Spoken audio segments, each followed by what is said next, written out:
Okay, folks, happy Saturday. And we did not have a Saturday morning session today. I had to leave town very early. I was out of town by 6, so not enough time really to do a show and do that. So got to do everybody's favorite activity this morning, car shopping, which I never really disliked, but it actually went pretty well, even though it's frustrating to see how much things cost nowadays as opposed to 3 years ago. But it is what it is. So only wasted one day on that. So okay, so we're going to get back. The first thing we're going to do is we're going to do the basing on these bases that are completely done, and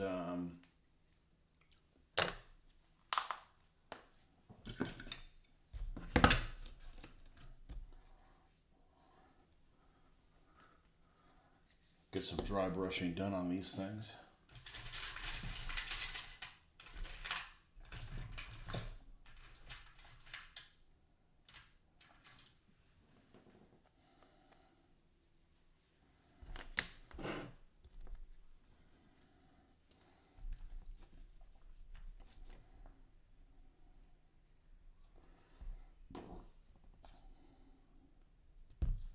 Uh-huh. There we go.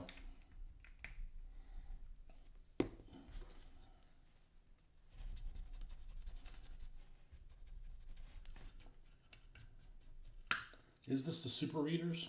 It is not the super readers. Let's put the super readers on.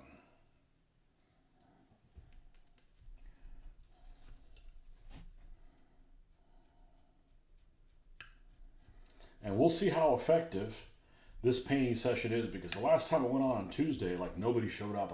I fell asleep. So hopefully we'll have some interaction. We'll give it 30 minutes. And if it's not rocking and rolling by 6:45 Eastern time, then we'll punt. Pick it up another day.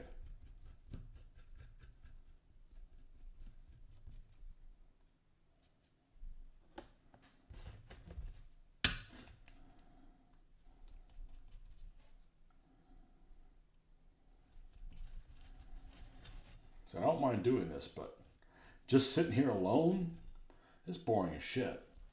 I'd rather do something else.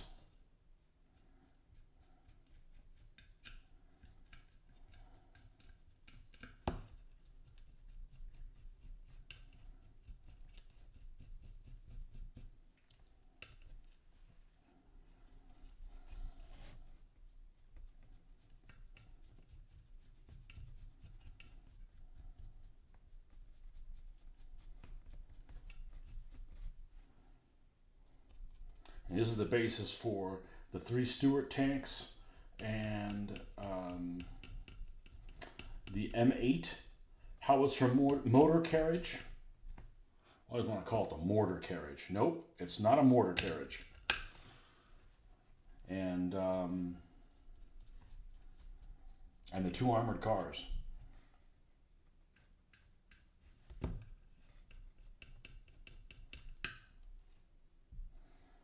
Hey, Hoffman, what's happening? I spent all the day on the road. I'm tired of driving. We had to go. Our leases were coming up soon, and my wife was having problems with her car, so we had to go a couple hours away to go resolve that issue. Because there's very little inventory here, and this town was actually fine, and then, COVID just freaking changed everything in the cars and the chips and all that nonsense. So there just aren't. There just isn't the variety. Forget the pricing. There just isn't the variety of models here in a town of 150,000 people. We had to go to Orlando. So we spent pretty much all day doing that. We were already down at the dealership at 8:15 in the morning. Of course, we'd already prearranged everything over the phone, and it still took 4 hours.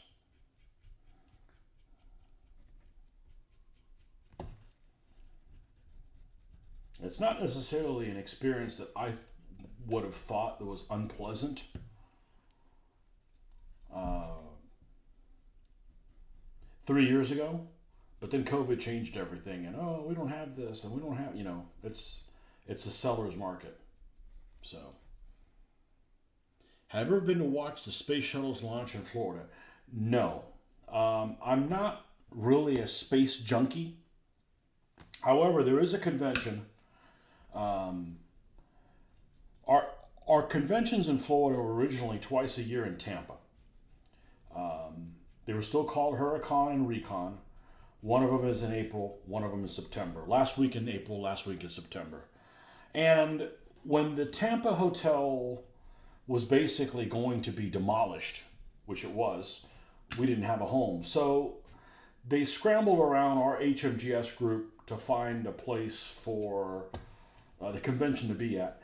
And it's kind of a unique situation because the way I understand it is that they want to look for a place that the rental of it is very minimal and or free based on a guarantee of however many room nights.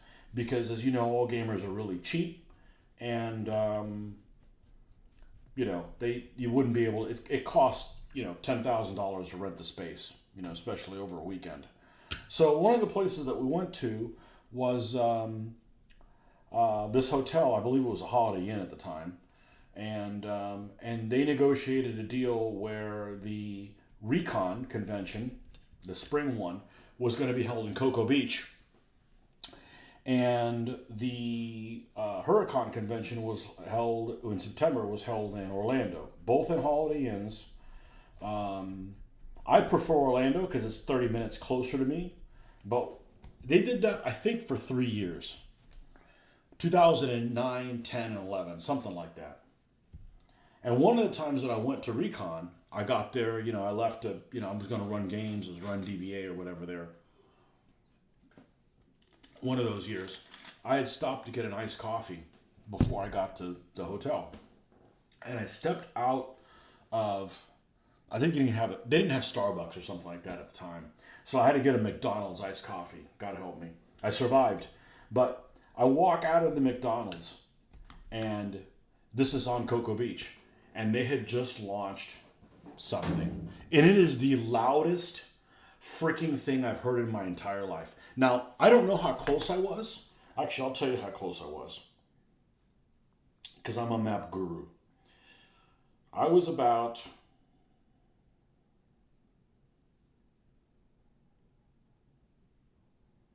6 or 7 miles away. And it's the loudest thing I've heard in my entire freaking life.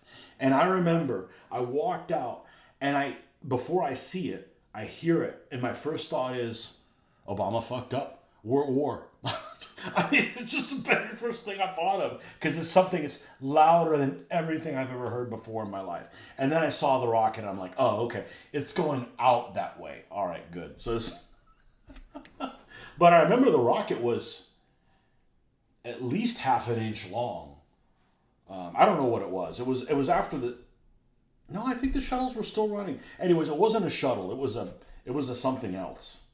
But the problem with going to see the shuttles is that they cancel. They cancel so many times. I don't know what the percentage of them canceling is, but it's relatively high. It's at least 50%, or a delay or something like that. So just imagine going down there and you have everything set up to watch this launch, and then they don't have one. What do? Well, you go surfing, I guess. But my family's never been into space stuff. My dad wasn't really into it, just like my dad wasn't into Westerns. Never got into Westerns because Dad wasn't into it, So we're definitely affected by our father figures, if we have any. A huge space fan interested in watching the first manned mission to the moon. It was going to happen this year, but it got postponed. Yeah, it happens all the time. It happens all the time. So I can't imagine, timing everything and then it actually go off. I've only seen the space shuttle in the air with my own eye, not on TV, twice. The first time, believe it or not, was the Challenger. We went outside. It was 1986, so I was 15. Walked outside, like, hey, what are all these spirals? Like, nobody knew what it was. You didn't assume. And then, oh, it blew up. Well. And then the other time was I was on a flight. I was in an aircraft, and I saw the space shuttle go. So I'm thinking, and it was off to my left side. So it must have been a Fort Lauderdale to somewhere in the Northeast flight. I'm thinking it must have been the time that I went to Ohio for work in 2005. But I could be wrong. But it was cool. It was coming up. It wasn't super close, but it was close enough that, talk about the timing of that. But I've never been to Kennedy Space Center. Just doesn't interest me. I can't be into everything, a wise man once said. Actually, he said it more than once.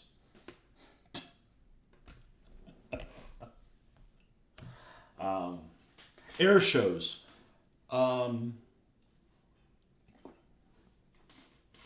think I've only been to 2 air shows in my life, and that's something I'd like to go to more of. Now, I don't give a flying crap about these planes that almost hit each other maneuvers. I don't care about that. Just get the warbirds in the air, fly them over. Don't do nothing crazy. Stay away from the freaking crowds, and let's hear what they sound like. You are a wise man. Well, I don't know. Are you a man? I don't want to assume your gender. I assume genders all the time. How you doing, man? I saw your note that you weren't on, but that you were on later. But hey, it was your turn to watch me, man. You should have been on. Oh, you got COVID? You mean you got a form of the flu? Okay. Well, I hope you're doing okay.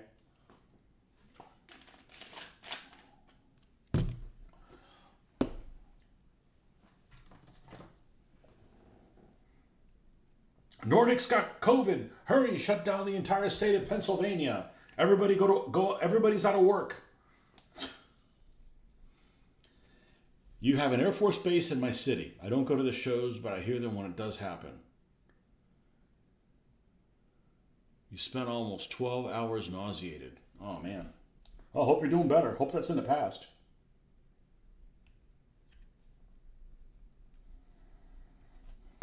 My wife has had a cough since she came back from Canada. So what's that been, a week and a half? And I haven't gotten it yet.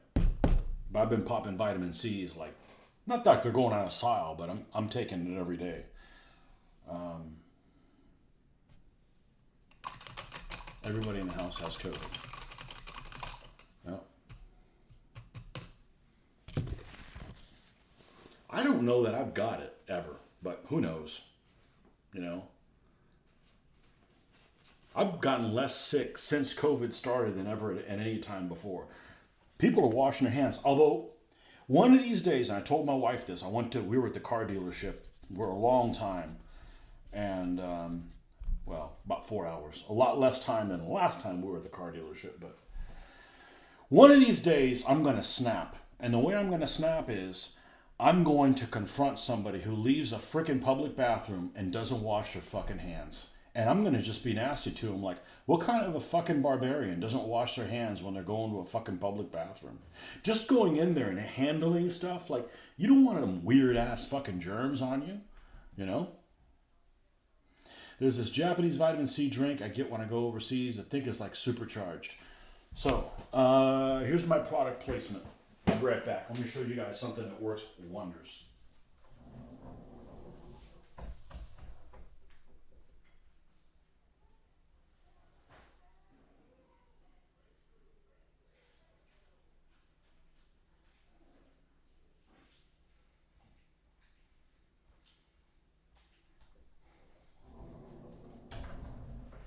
So I'm sure you guys have heard of Airborne, right?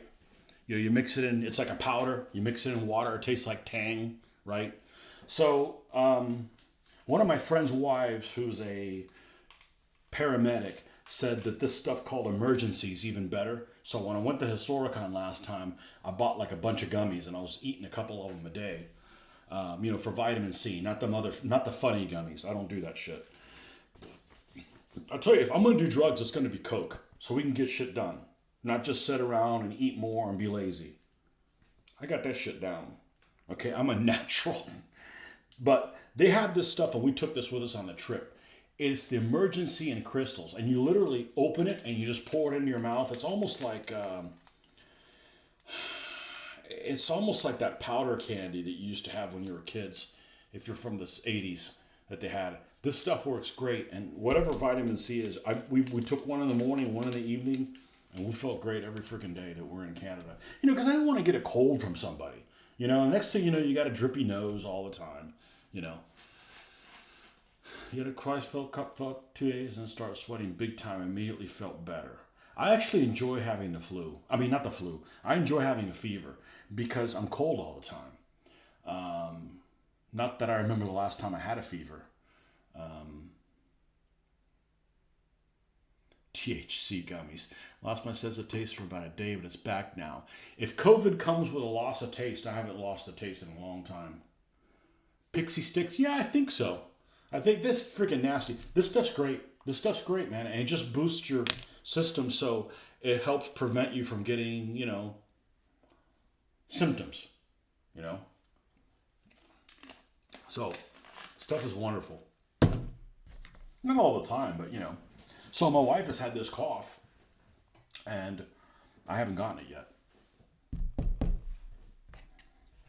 So, we will see.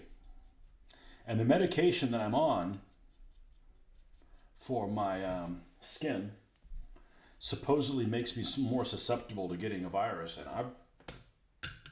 I'm not trying to brag, but I'm just saying it hasn't happened yet. But I have been careful.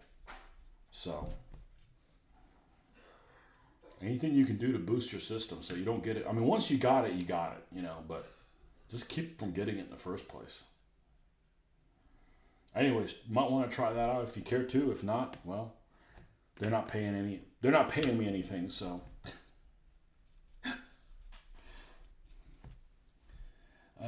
She went to sleep early last night. Me too. You were up and waiting for this morning. Yeah. Oh, this time you're up for this morning? Yeah, sorry I couldn't. I'll be up tomorrow morning. Why don't you go to sleep now? So be up tomorrow morning.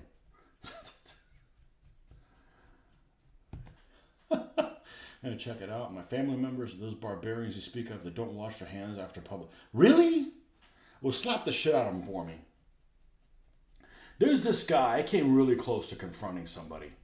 There's this kid, gamer-looking kid or whatever. He must have been 19, 20 years old. And he goes into the public bathroom ahead of me. Yes, I'm checking out people that go into the bathroom. No, I can't help but look at it. And this was after all the COVID restrictions were lifted. You didn't have to wear a mask and that stuff. I'm at Universal Studios, and he's wearing a mask, and he goes into the public bathroom. I'm like, all right, whatever, wear a mask if you want to. I don't give a shit, right? But he goes and uses a stall, and then he leaves the stall and doesn't wash his fucking hands. Oh, but he's wearing a mask. Fucking barbarian. I don't get it, man. Handicapped people walking around. I'd fail a morale check if I left the public bathroom and not wash my hands. You're anal compulsive about washing my hands. Yeah. I go outside a lot at work, and it can be dusty. So, if you're handling a lot of paper, you don't want your hands to get even mildly dirty because it makes the paper thicker. So yeah, I wash my hands a lot every time I go outside. Just like I pee a lot at work, It's like, if I feel the urge to pee, I go pee. Why be uncomfortable? Yeah, I can hold it for 3 hours, but why?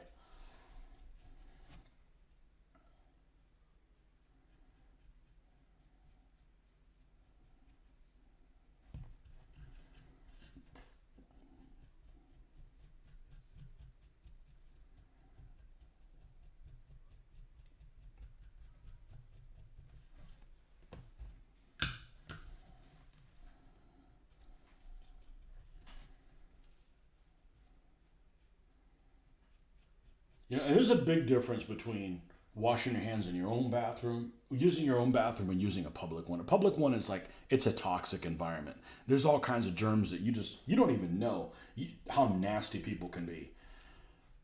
Have I gone to my own bathroom and like peed and not washed? I'm sure it's happened, you know. But number two, you don't go number two and don't wash your fucking hands. I don't go anywhere even near a public bathroom and don't wash my hands. Freaking nasty ass people.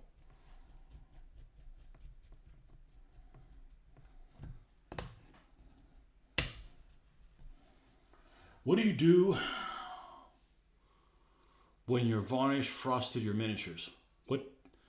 What has it happened? I don't think it's happened. The closest varnish problem I have had, and if you watched any of my videos, it would have been early videos. I took this piece of, we'll call it acetate, although it's more like plexiglass, that was clear. And I cut out a section to use as a waterway, right? So I created this thing out of a waterway, and that was about this wide or whatever. I can't show it to you because it's no longer here. Sprayed it black, right? So I have this strip about this big, sprayed it black, and then used craft paint to paint water on it. And I was really happy with how it turned out. Really, really happy with how it turned out. So I'm like, all right, so let me seal it. So at that point, I was sealing everything with spray Model Master. And it made all the paint curdle. And I think what happened is that the black is spray. So it's the same base as the clear coat. And because this stuff was kind of thin, it was able to penetrate through the molecules of this paint and activate the other stuff behind it, and it ruined it. I had to redo it. That I think is the only issue I've ever had with clear coat. And I have clear coated in my garage with the garage open and it raining outside. So it's like, 97, 98% humidity. Never had a problem. And I've mentioned this before, I think the reason why I've never had a problem is because I don't spray indoors, right?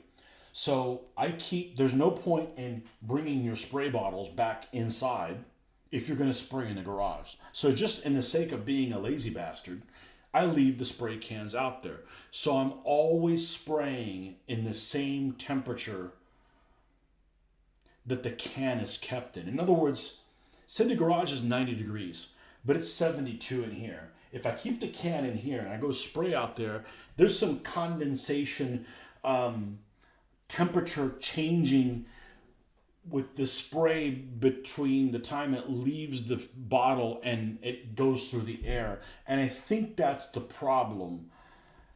That and maybe putting it on too thick. And I've never had a problem with it, but I never bring the can back inside. I leave it out there.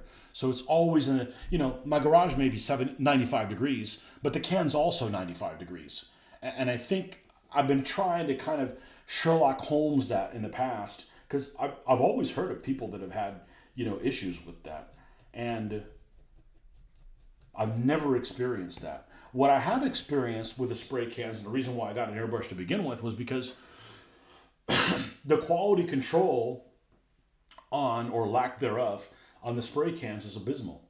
And you buy a big can and you go through about a third of it before the nozzle clogs.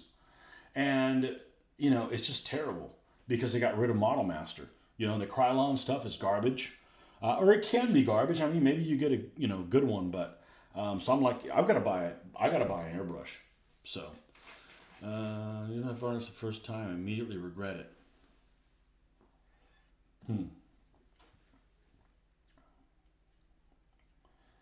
I never varnished my miniatures, and for some reason I did so and messed up. I see the temp dropped 30 degrees in a few hours when I varnished the miniatures. I do seal with the airbrush, yeah.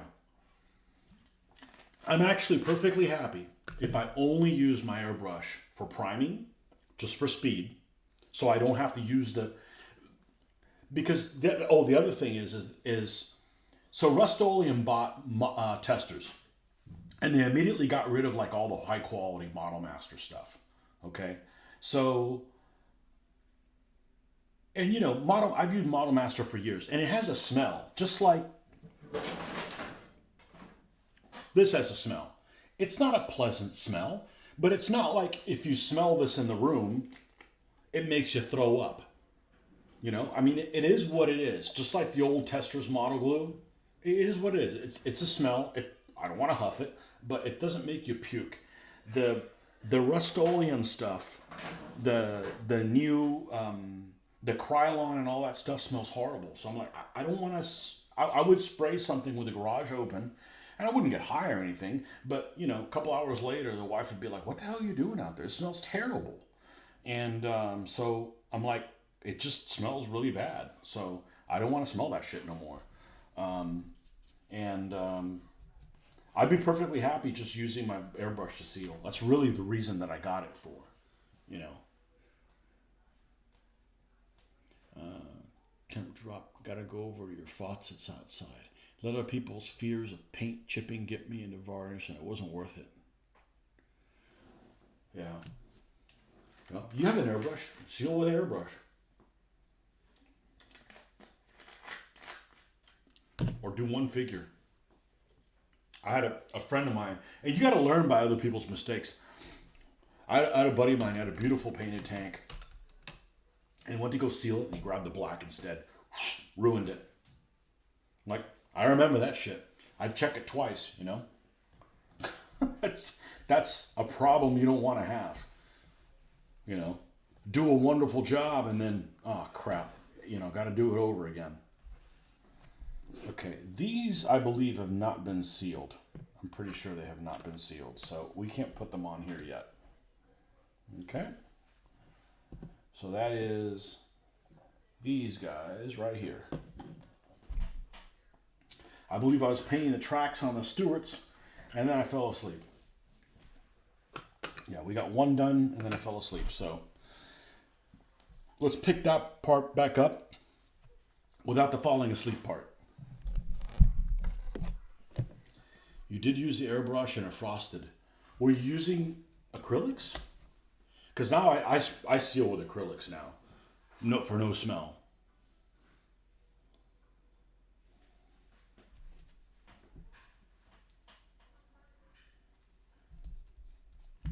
For no smell.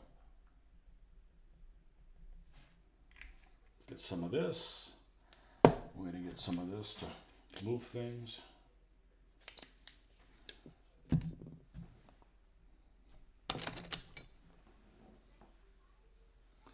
Valley Varnish. Okay, I've never heard of it.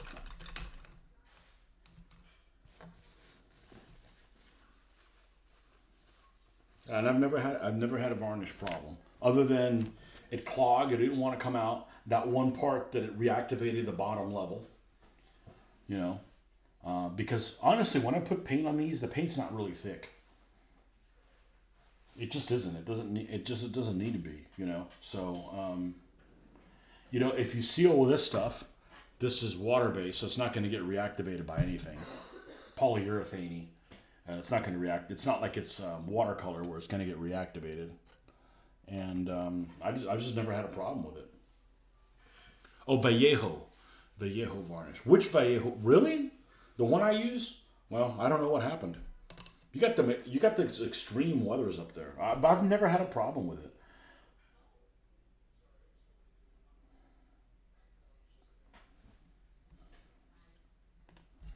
I didn't seal any of the stuff that I worked on until I started working on World War II stuff, this skirmish scale stuff, around 1996. Everything I did for the previous 10 years was never sealed. You know, there wasn't a website. There was no internet. You couldn't go out there and get other people's ideas. So, you know, I would like paint my 1/2400 scale ships, and they weren't sealed.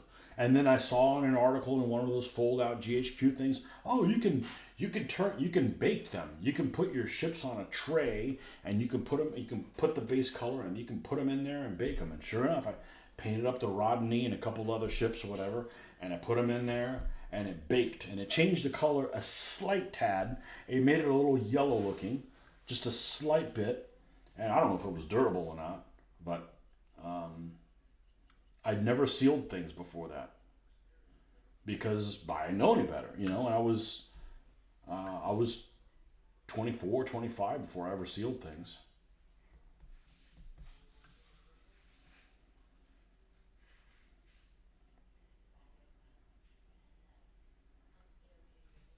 But even if it's not protecting, the sealant evens things out.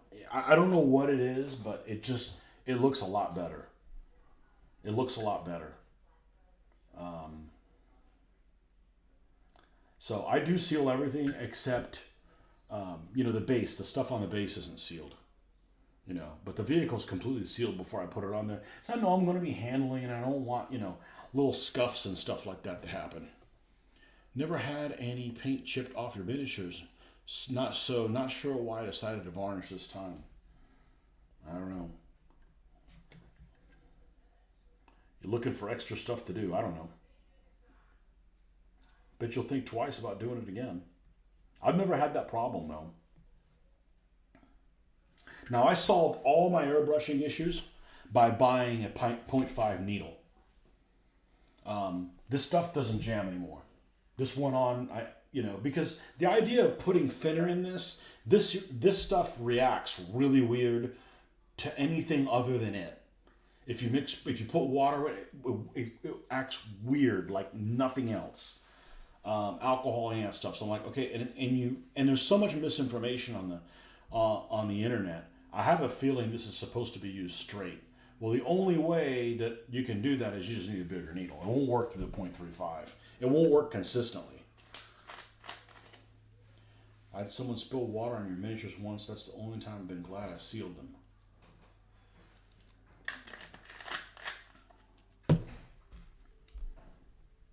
Yeah. All it takes is one time to get bent, and you'll remember not to do that again.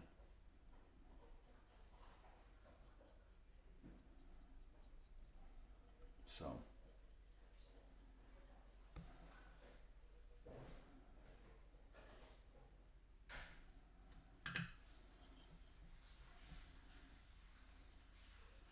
Leaves such a bad taste in your mouth, you'll remember not to do that again.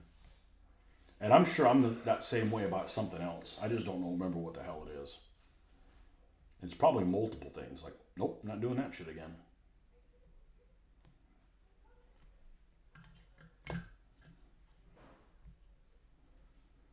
It may not be hobby related.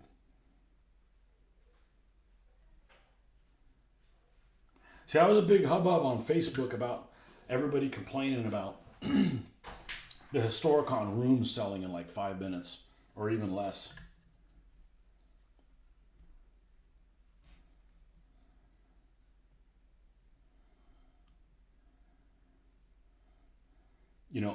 At the location.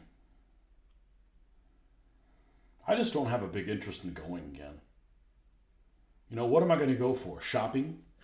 The biggest reason to go is to shoot a video of all the vendors and talk to the vendors and put it on my channel.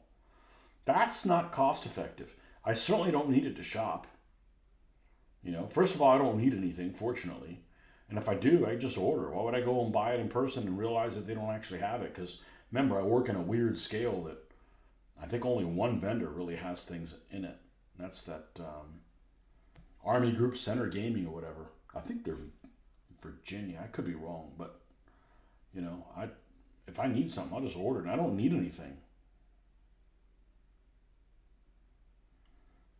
And it's just too much of a pain in the butt to take that much time off. It's not taking the time off, it's doing the work in advance so you can take the time off and then cleaning it up when you get back. It's just like I need a really good reason to do that, and I don't know. I'm not going to run things at conventions again.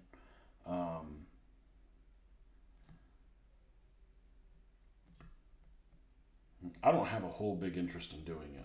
Is it fun? Absolutely. It'd be fun if I went there and just walked around. But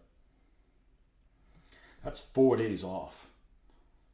So that's almost a quarter of the days I get off in a year. So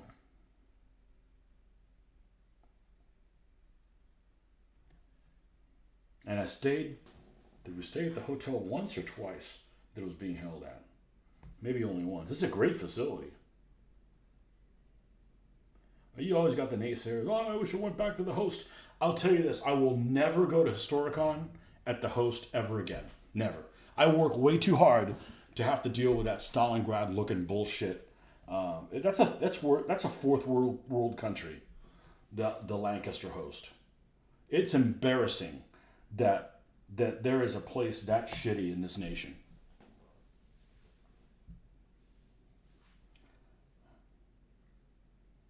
I tell you, you need an larger needle for the primer. You're right. Won't varnish again. It's not worth it. Also, good thing. Not on this morning. I was so nauseated I couldn't type.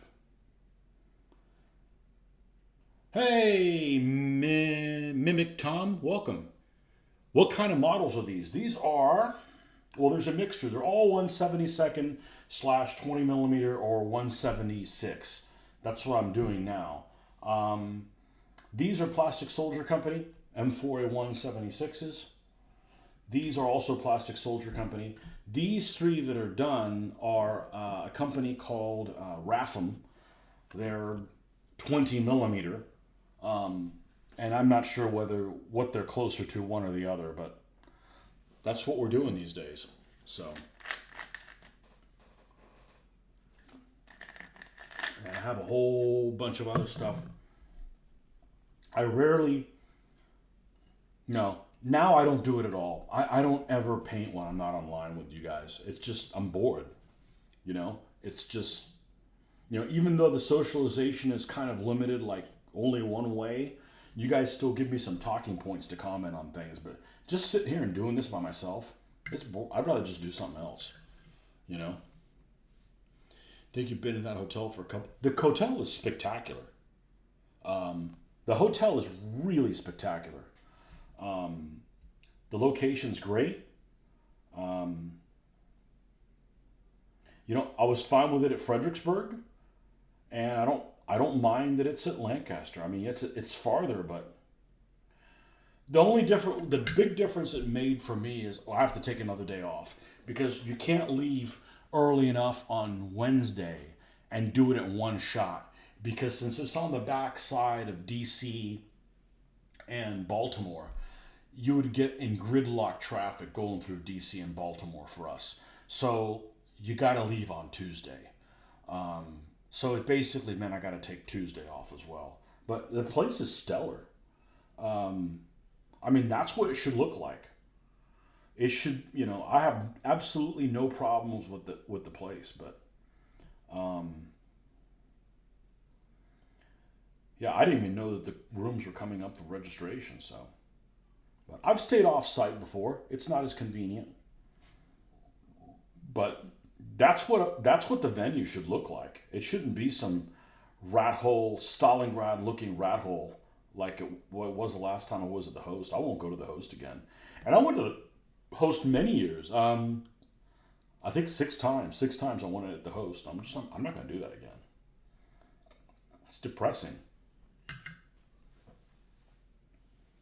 Vendor hall is really huge. Yeah, it's wonderful. Yeah, the last time I was at the host, not only is the vendor hall far away, which I don't mind walking, but it takes up time between your games. You feel like you're rushed. But there was construction, and they moved the entrance to the south side of the building.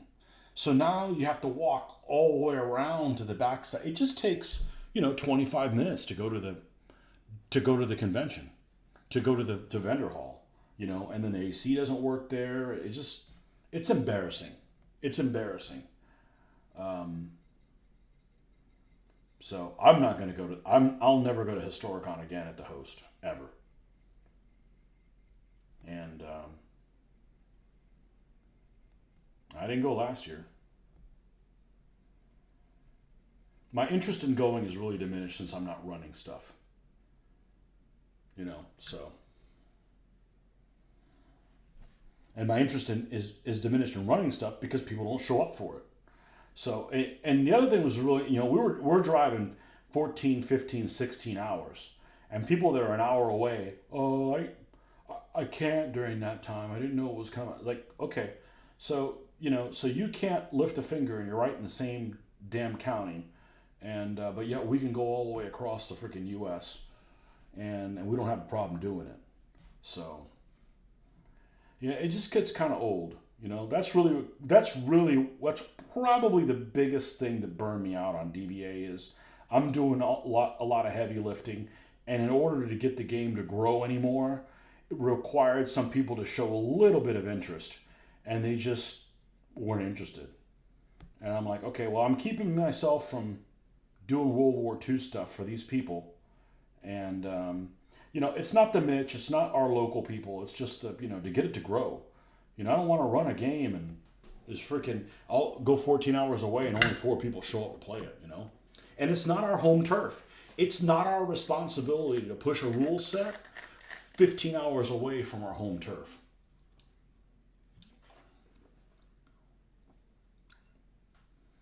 Interesting convention isn't Darren John particularly like playing games people don't know. Gamers are weird. I don't like gamers. Sorry, I don't consider myself a gamer. I shower daily. I went to what did I call the place? The land of the fruitcakes the other day to grab two of these things. I saw so many strange cats. Hey, I get it. Everybody is nerdy to a certain degree. That's fine, okay?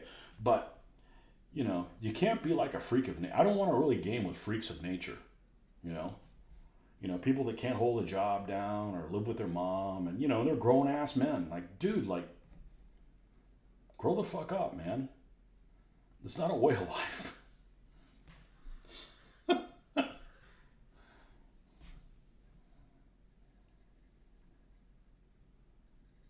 Like I said, it was like a freaking circus. I went in there, it was like a midget there, and that's fine. But I don't ever see midgets in the wild. I don't know if they're afraid of they're going to get eaten or something like that. But they didn't get to pick to be a midget. But you go to a game store, you see all kinds of things that you don't see out in the wild, and it's like,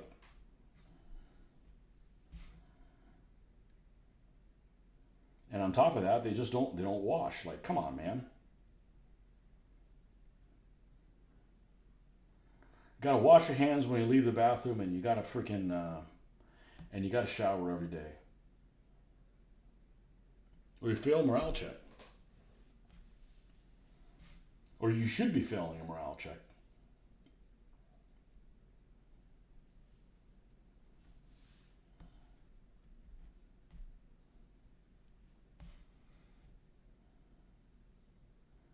And you meet some cool people, but then you meet some people that are win it all, that have the wrong attitude. And I'm just not interested in playing a game with. I ran a game in 1996, and I didn't run another game until I started doing DBA in probably 2007. The reason I stopped in 1996, I was playing a naval game. I supplied all the miniatures, and this guy was just hand fisting all my miniatures. And I'm like, and he had a bad attitude, and he's just destroying my shit. And I'm like, I don't want to, this doesn't pay enough for me to do that, you know. This should be stress free, not stress inducing.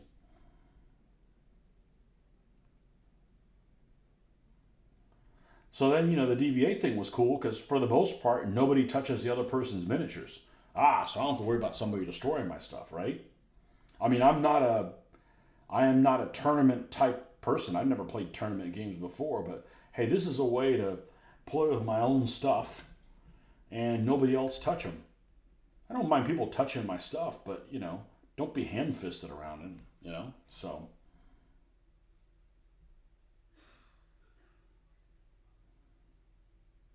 oh well, shit happens. I don't need to I don't need to game. I don't need to play with miniatures bad enough that I got to put up with bullshit. So, but that's just me. Maybe other people do need it. I'll be right back.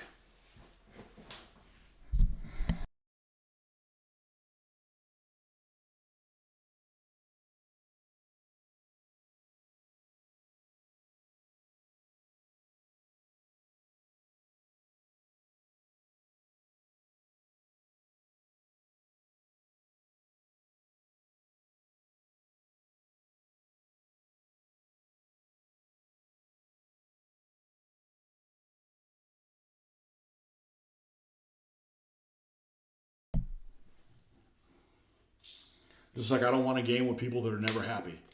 They're upset when they win. They're upset when they lose. I'm like, why do you game again? Oh, you're a sadist. Oh, got it.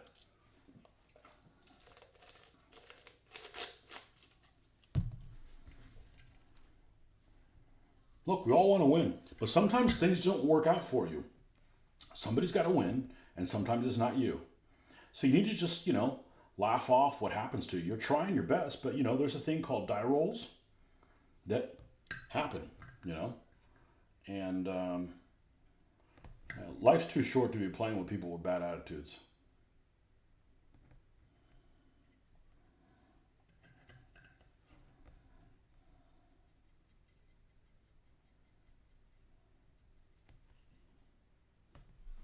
I don't like gaming with crybabies who whine about dice rolls.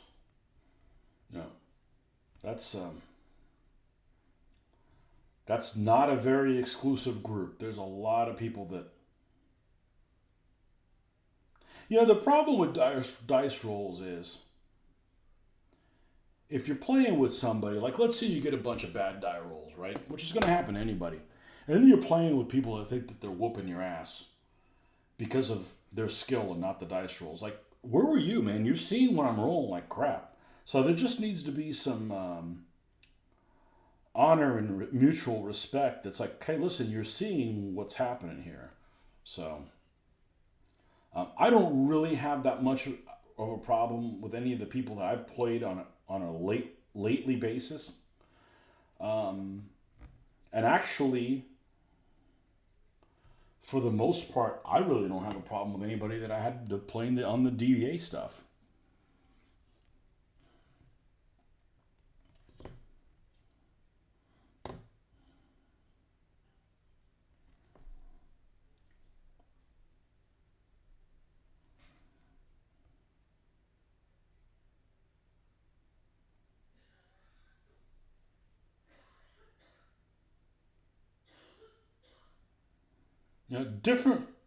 Different things get different people riled up. I can't handle cheaters, and I can't handle people who say that they're going to be there and then they're not. Just don't tell me you're going to be there. Or say, well, I may make it. But I'm like, yeah, I'll be there, and then you're not. And you're always coming up with excuses. Like, that's just dishonorable shit. You can only have so many emergencies. Been watching some of your old DBA videos. Yeah, there's too many cool things that happen in a game not to film it. So I haven't filmed any games because you know what? I haven't been playing any. I haven't played with the guys in months. I don't know what they're doing, if they're doing anything. I know that Mitch has somebody, his friend that plays with him all day on Monday, so it's not like he's not getting any games in. But the rest of the time, I really don't know what anybody else is doing.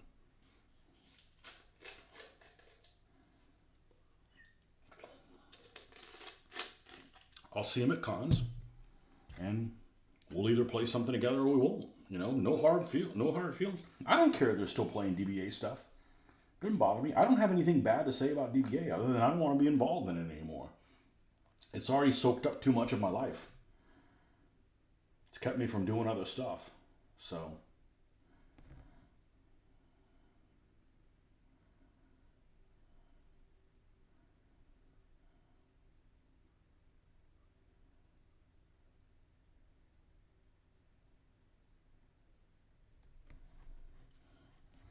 I want to paint what I feel like painting.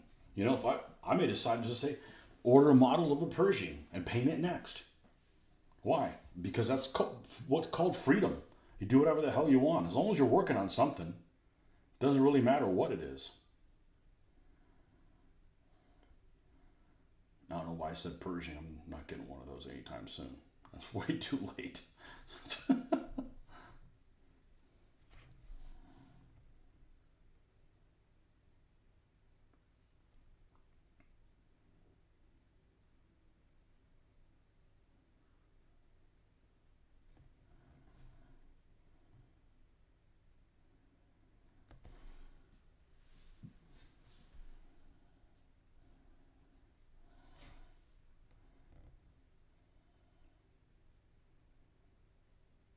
And there's some people that were loyal, but we're talking like 6 or 8 people. So I'm basically sacrificing my entire life for 6 or 8 people, and it's not growing anymore. You know, so at some point you're like, all right, well,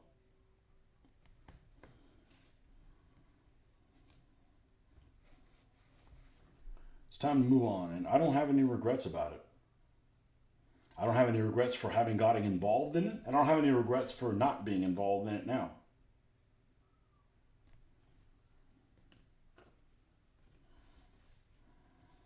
And I'm not taking the DBA videos down. You know, we did them with our best intentions for them to be as accurate as they could possibly be based on the information that we knew at the time.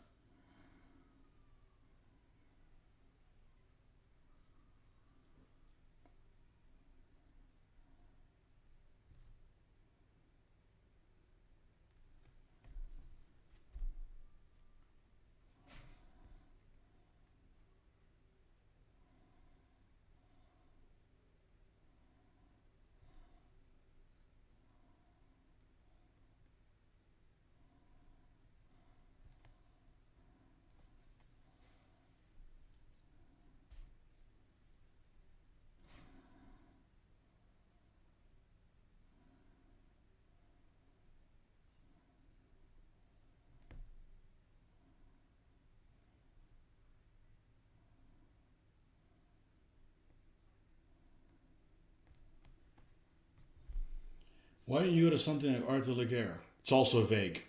And that rule set is stolen from Phil's work. And it's too many troops. Yeah. Those people 5 years from now won't be playing Art de la Guerre. I have DBMM and it's just, it feels dirty playing it.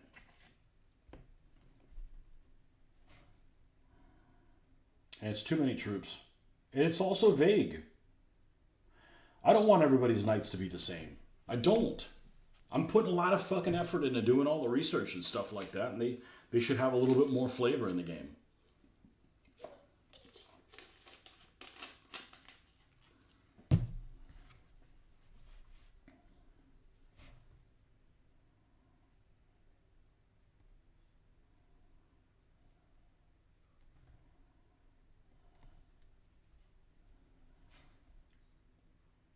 I'm just never going to play abstract games ever again, you know?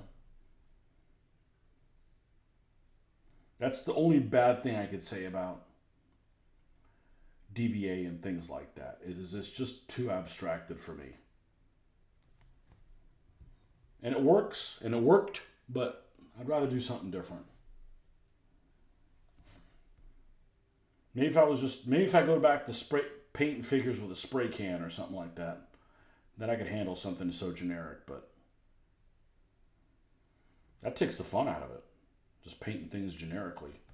I remember I was starting doing DBA. I just paint for generic medieval army. I use them for the Spanish and for the English. I'm like, what the hell's wrong with you? I'm like, that's fine if you want to do it that way, but that's not very, as a creative painter, that's like, you don't want to do that. That's like the opposite of anything you could probably hope for. I think I'm not going to do all of them. I think we're just going to do in batches. So let's just do all the Stewies.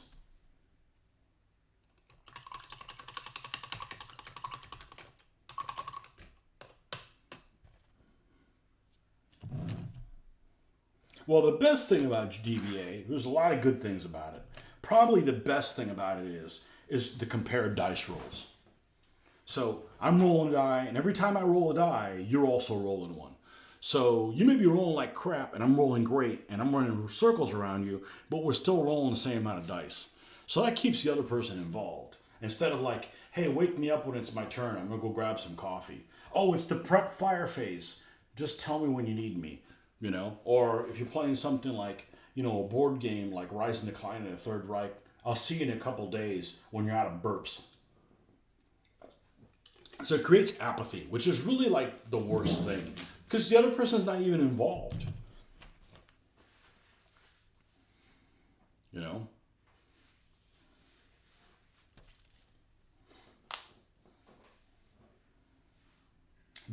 My biggest problem with DBA is that the rule book isn't organized the way it is.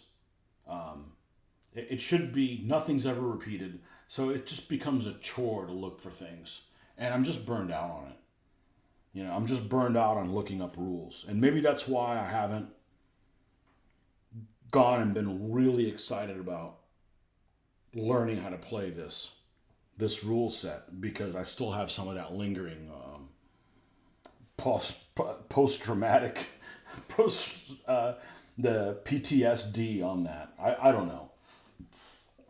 I just don't want to do it bad enough. You don't if you don't want to do something bad enough, just don't do it.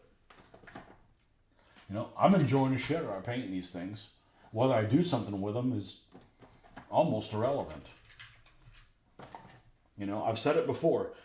Working on painting things, painting miniatures, doing the research is therapy. Gaming to me is not therapy. It's fun, but I'm not like, man, I got to get a game in. I'm like, it isn't for me. I so.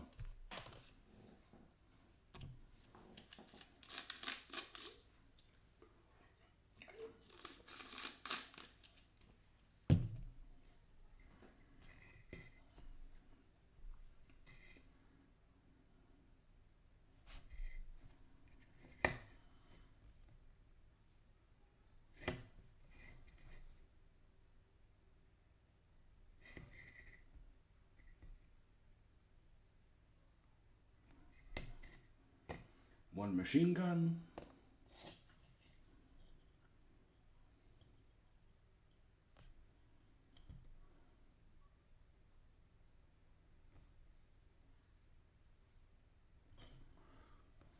I couldn't do what you're doing because you could encounter really cool things that happen in the game. I'm sure it's happened multiple times. You don't have anybody to talk about it. Nobody's there. Nobody's like, you got nobody to talk to. It's like you're watching some sport and nobody else watches it. You got nobody to talk to about it. I'd rather just do something else, you know?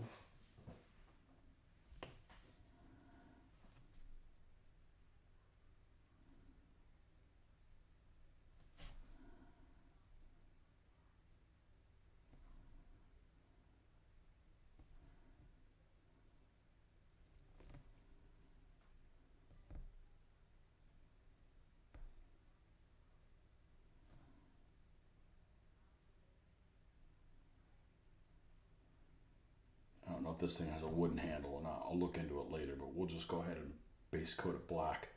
And if we got to paint the wooden handle on top of it, that's no sweat.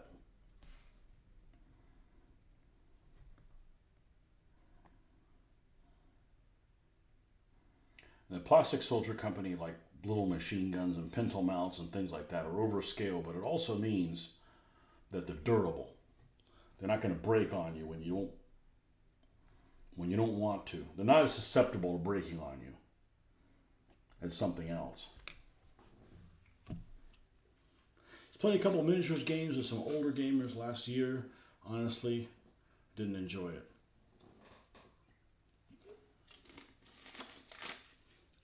A lot of gamers can be not a lot of fun. A lot of older gamers can just be lack of emotional.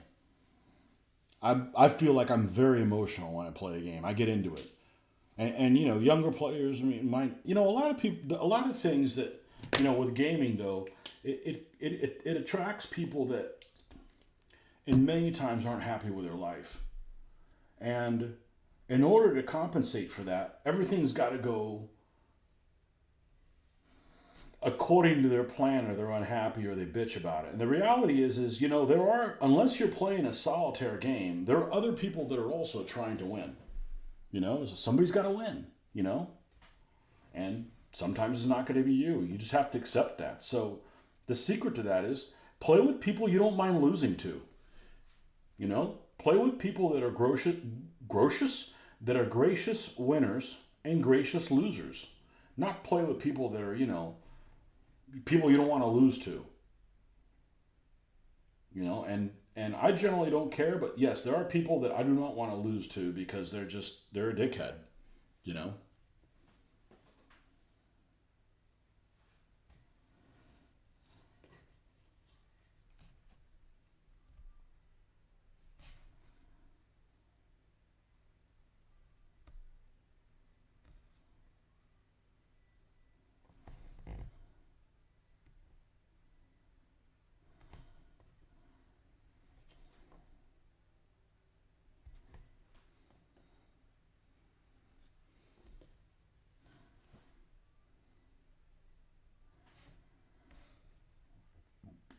And there's people like that in everything, that are into college football, that are into cars, that are into, whatever hobby you're into. There's people that are into that hobby that you just don't want to be around because they're going to bring you down. Nothing's ever good enough, you know? They're never happy, always bitching.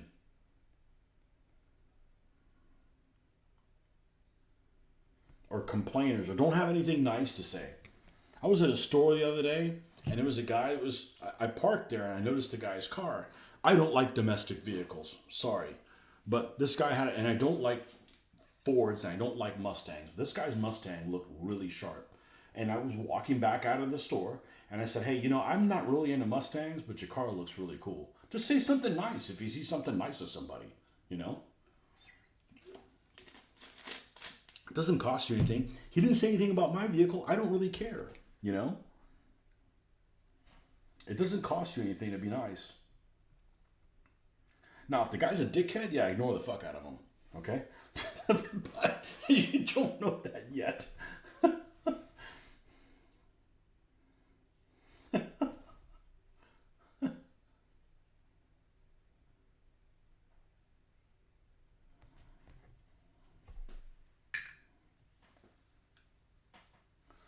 All right, I think I need to, when I went and did the dry brushing, I think I went hog wild. It got loose a little bit. There we go. Let's tone some of that shit down.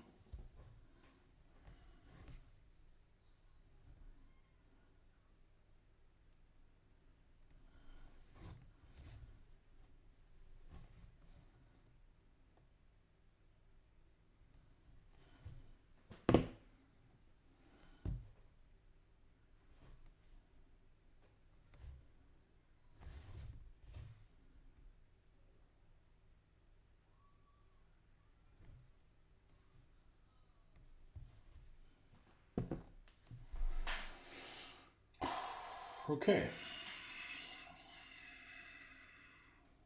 Right.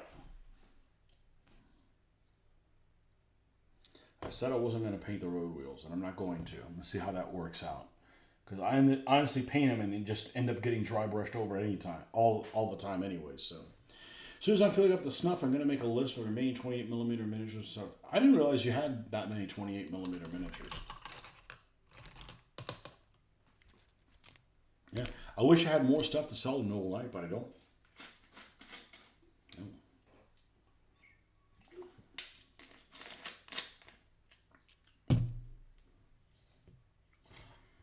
Okay. Oh, we got to do markings. All right, let's do some searching on some Stewarts.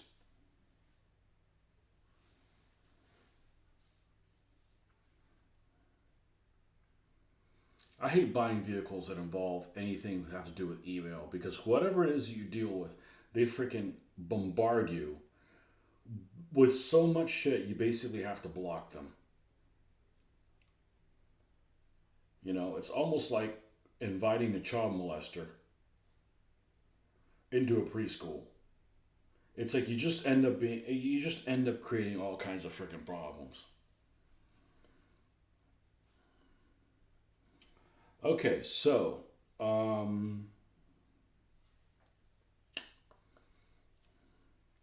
right. M5, A1, Stewart.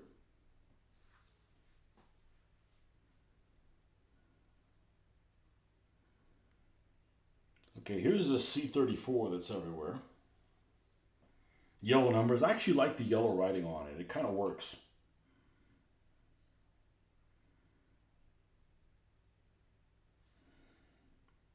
Why is this $320? What's 1/35th scale? Oh, because with an interior. Boy, you got to keep those Chinese people busy. Yeah, it's beautiful, but you had hundreds painted. Went on a painting binge over the last 4 years and painted hundreds of them. I didn't know that, man. What game were they for? Was it a Warhammer thing?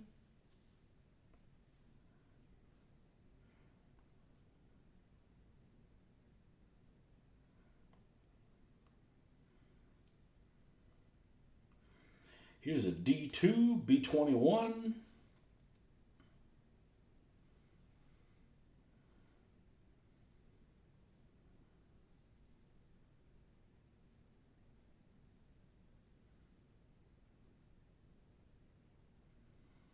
C34.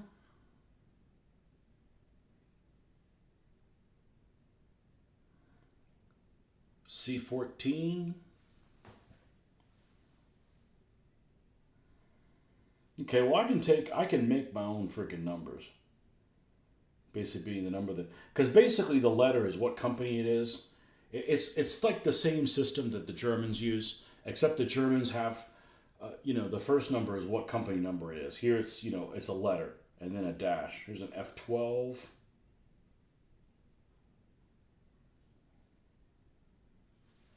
So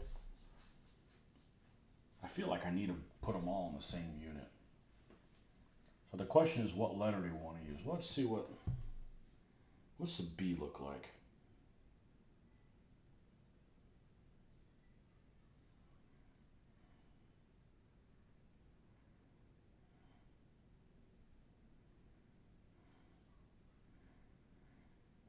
I thought there was one with a B letter on here. And I actually like the yellow stars. Obviously, it's an earlier. This would be for North Africa, but I think it looks sweet. Age of Sigmar, Lord of the Rings, and Bolt Action. The ones I have left are Perry's and Gripping Beast. Yeah, Gripping Beast. Gripping Beast figures are beautiful. They have a great website too.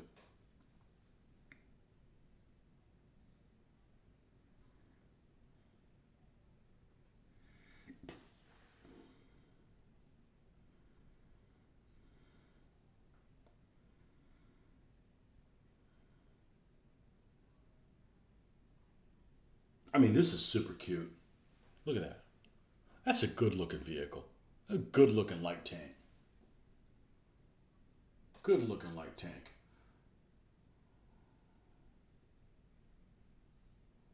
Oh, here's a B.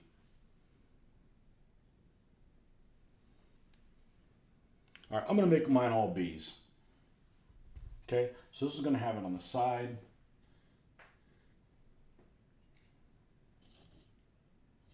And it looks like it just goes on the side here. Yeah, B21, Bob. We'll call him Bob. Stuart's a good light tank. It's great in early North Africa. The Honeys. I mean, it's a light tank that's almost as good as a German 50mm gun.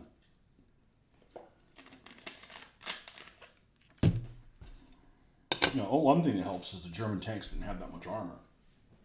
So, you could get pounded by that. Let's start with this one. Let's get our yellow out here. We can use the brown as a base. We're going to need to...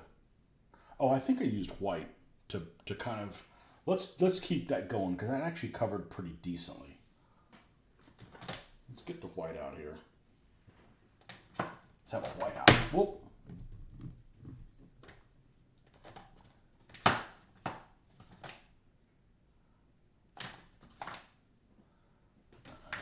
I got a lot of them. I'd like to use a new one.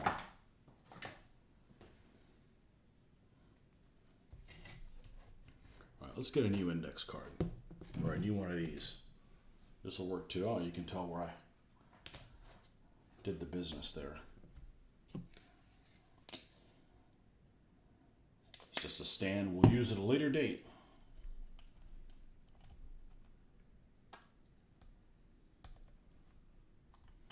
Yeah, if you take out a Chaffee, I would say they're the best light tank of Second World War.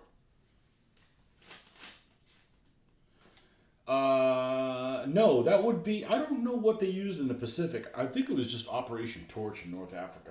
So after the Americans were done in Tunisia, it was over with. Americans in Sicily, they went to using the White Star. Not yellow. But yellow looks cool. It's just unique. without, being like freakishly so. So let's take and welcome Mr. Pugwash. Washer of pugs.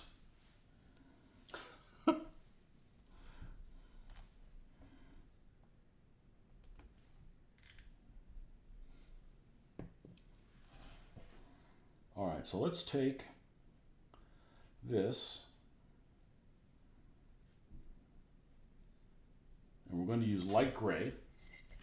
Either we're going to bring it up, we're actually going to turn it into yellow, but one step at a time.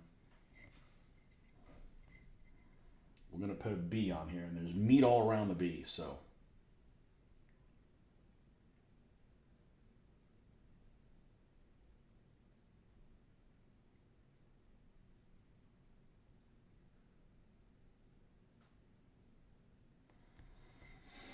And we're not going to do 21. Although we do need two other numbers. So we're going to do first company.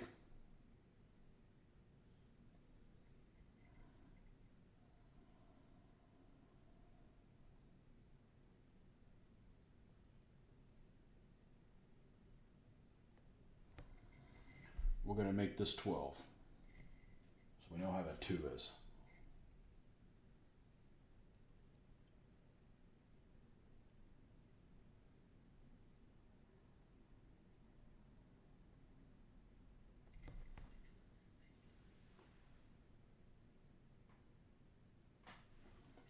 And I'm going to put a little line in there because it looks like it's stenciled. See how there's little stencil marks in there? So we'll come in here with the core paint color and do that after it's yellow. Okay? And then we're going to do the same thing on the other side. Okay, so it's going to end over here, so I'm going to do it backwards. We're going to do the 2 first.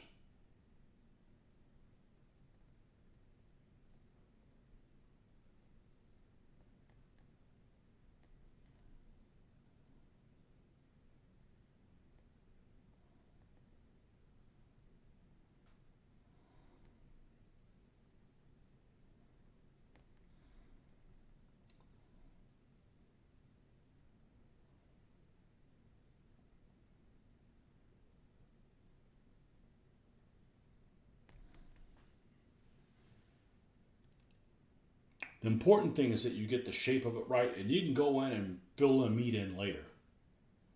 You just got to make sure they're in the right place. Now I'm going to take that color, I'm going to start adding yellow to it.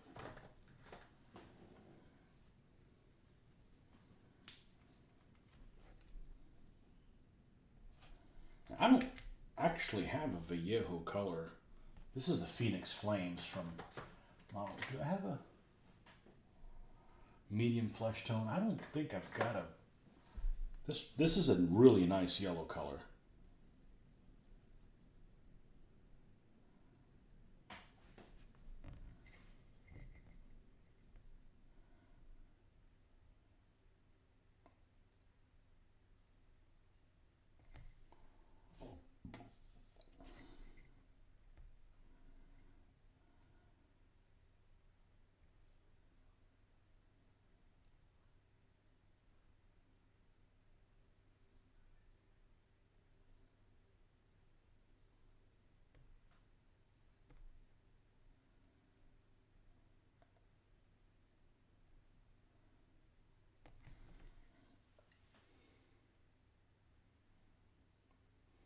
Mr. Curry, yo, sup? Everyone click like. There you go.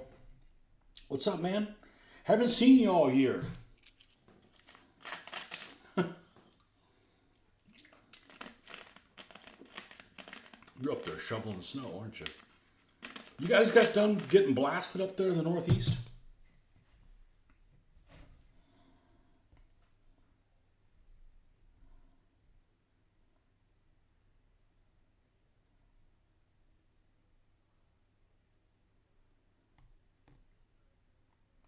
My wife happened to look today at the weather, what it was like in Canada where we're at. Their high today was -9. Like, wow. That's 30 degrees colder than when we were there.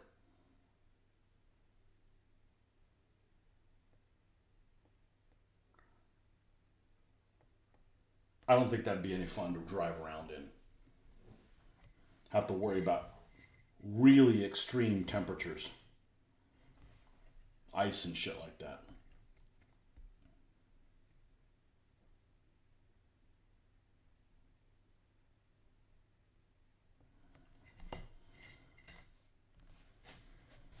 Okay, and I'm going to try to use the straight yellow.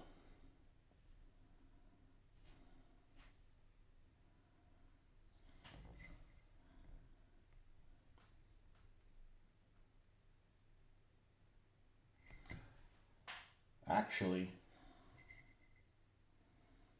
I'm going to do better than that. Ready for this? All right. So we've got, it's like a stencil, right? So you've got the core color that pops through between the B. I'm going to do that now. And then when I go and highlight, I will just highlight. That way the highlight won't come all the way to where the gap is. And that'll make it pop out even more. If I don't like it, I can do it again, you know?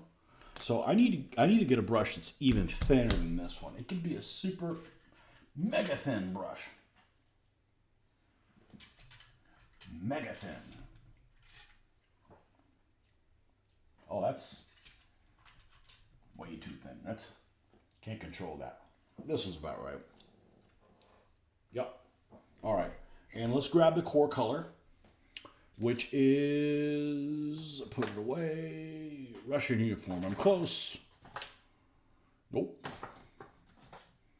Nope. It's over here, isn't it? Yep. U.S. Olive Drab. Here we go. Welcome from very cold Missouri. Currently 0 now, will be negative 12 by tomorrow morning. Wow. That's some harsh territory. Like I said, it's not just it's negative 30 on your body. It's all the mechanical stuff. Like I want to go to the store or something like that, and the roads, man, just dealing with the road conditions. Okay, so interestingly enough, the one doesn't look like it's got any gaps in the stencil. Okay? So we won't put any. The B, however, has a lot. This line goes from top to bottom. You know what? I'm going to add a little bit of black. We're going to make this a little bit darker than the... I don't want it to be the dark... I don't want it to be as light as the lightest part on the tank. There. All right. Let's make sure we got a thin line with that. Yep.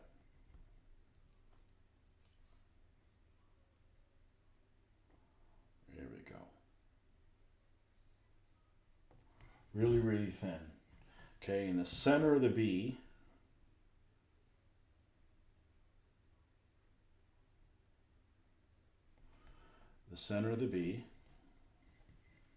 okay, the top of the 2,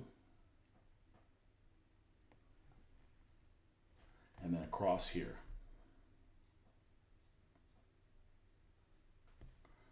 Okay, now you can see, I don't know if you can see it on there.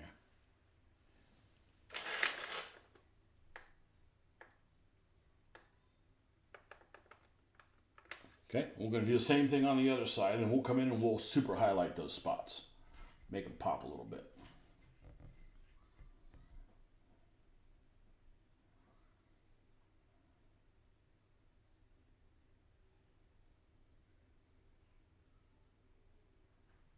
In other words, I'm choosing to do this now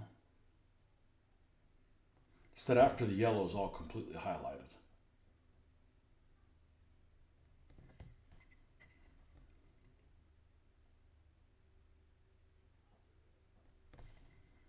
All right. Now we'll come in.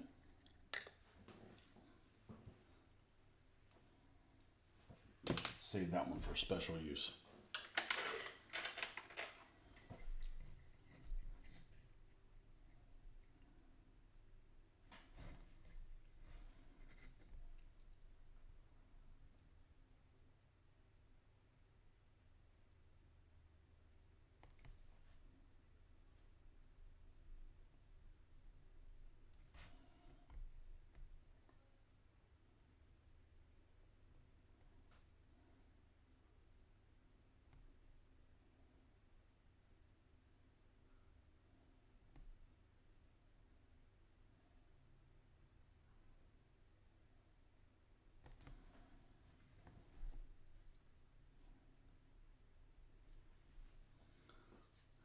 Be right back. Need to toss the laundry in the dryer. Don't be a tosser.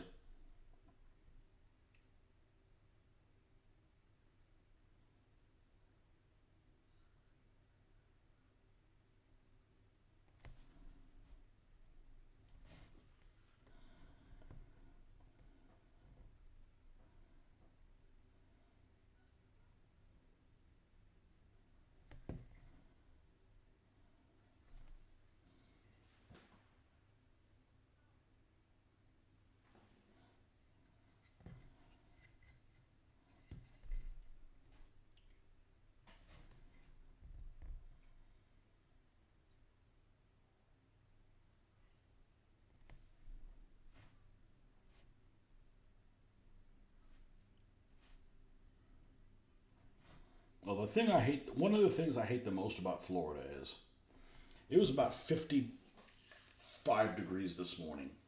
And I went outside. We had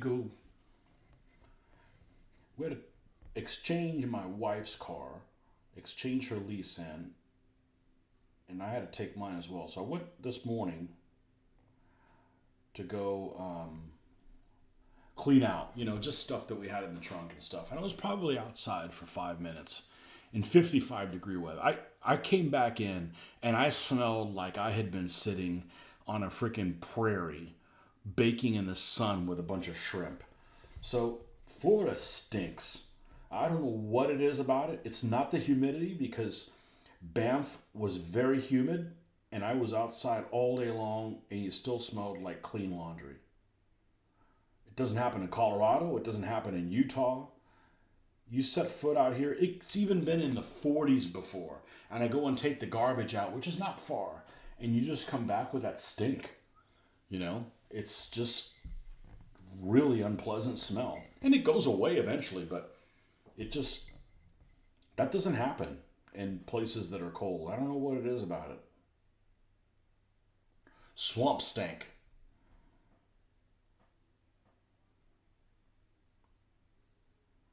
I don't really live that close to a swamp.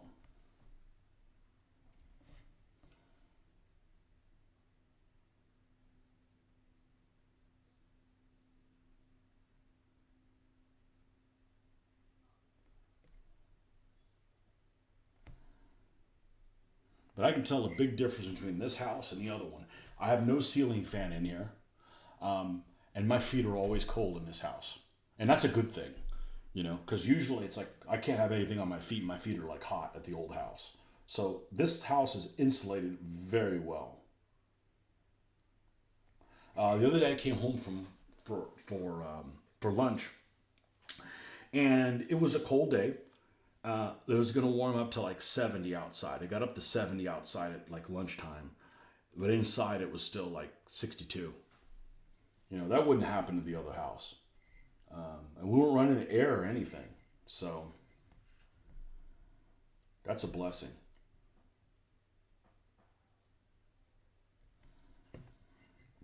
The utilities are about half as much as they were on the old house. So every little bit helps.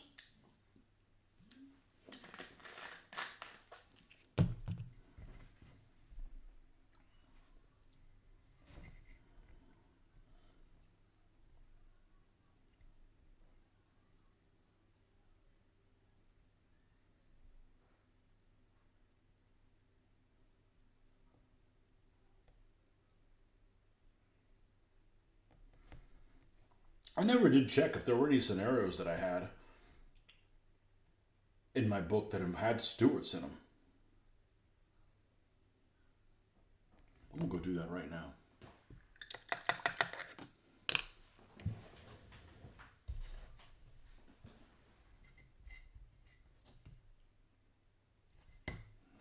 That looks pretty fucking good. I'm happy with it.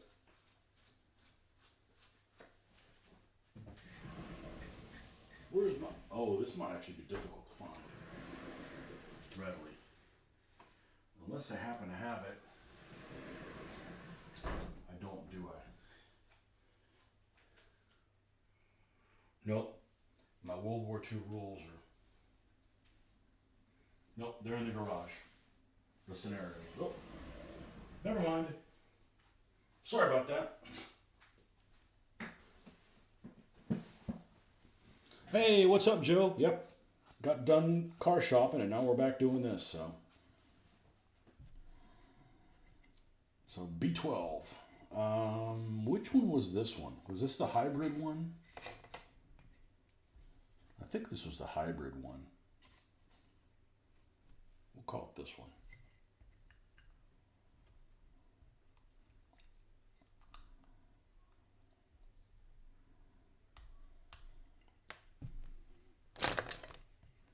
Yeah, I never dreaded car shopping, but it sucks now. And it sucks now because it's not a buyer's market. It's a seller's market.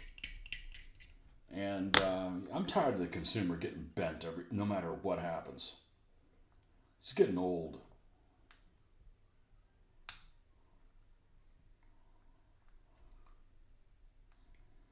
Well, son of a biscuit eater.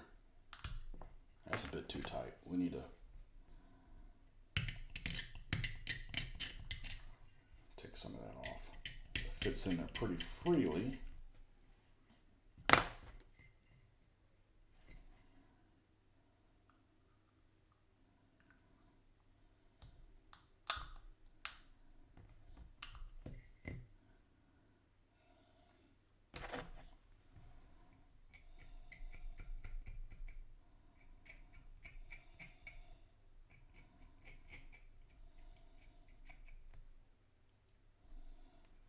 So that's why I wasn't on this morning, because we had to leave super early to go to Orlando to go make a deal. And luckily, it didn't take that long. It took probably half the time last time. Because last the time, we were just dealing with people that were just really, really their mission in life was to waste our day.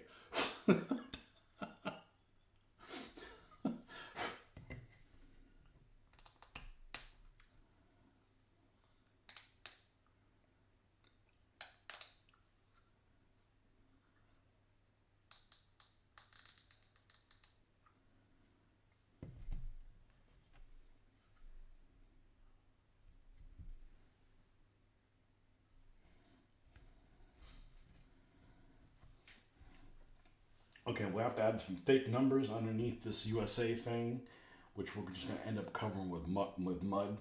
This one's name is Bob.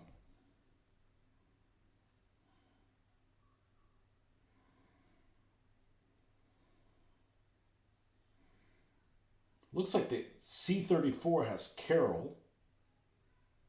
D2, I'm like, oh, it must be people's names. No, D2 has Destroyer. Oh, never mind that.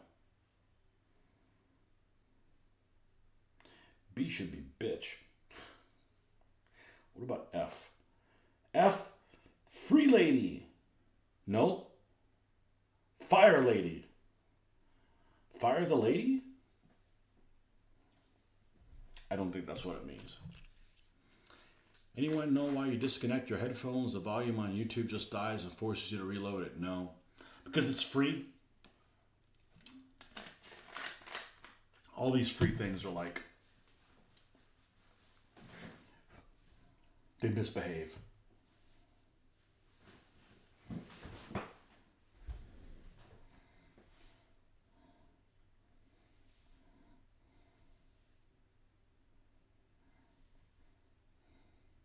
B. B's got to be Barney. This guy's got to be Barney. I don't have to put a nickname on him, but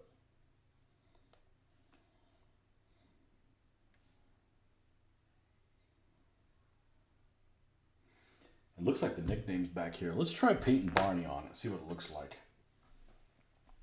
Bill. Bill's lame. You can do better than that.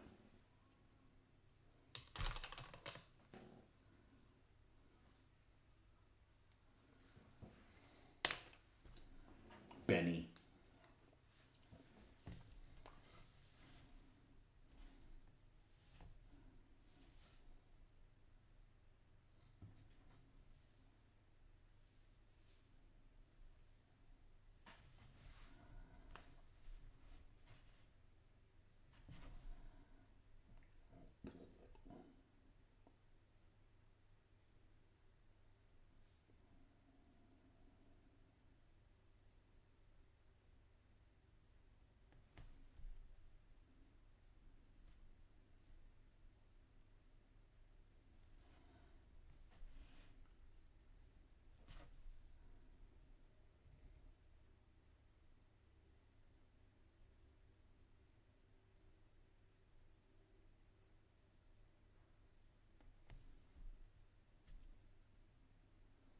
flow aid is like freaking crucial for this stuff.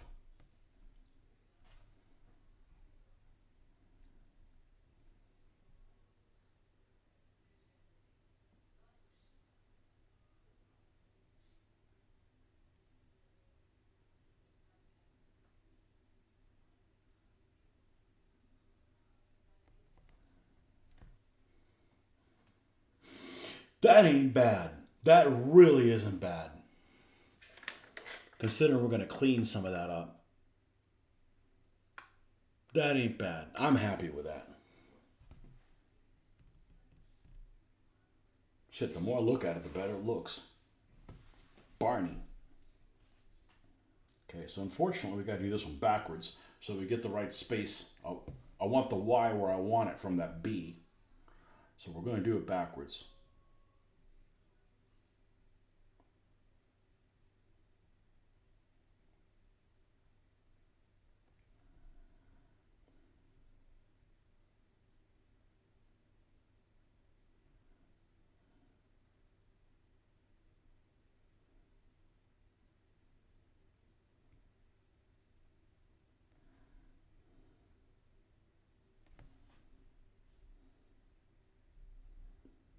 And this is really the stuff I enjoy the most.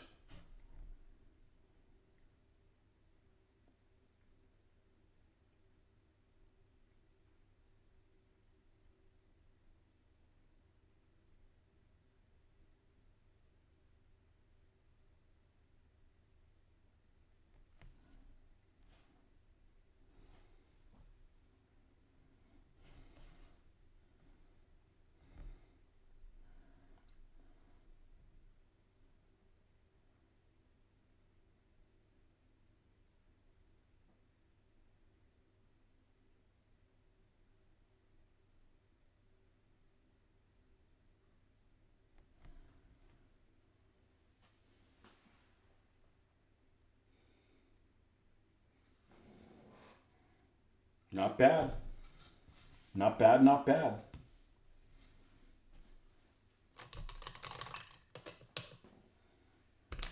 Not bad. See, stuff going well like that is really empowering. Like, fuck it, I want to do more Stewarts.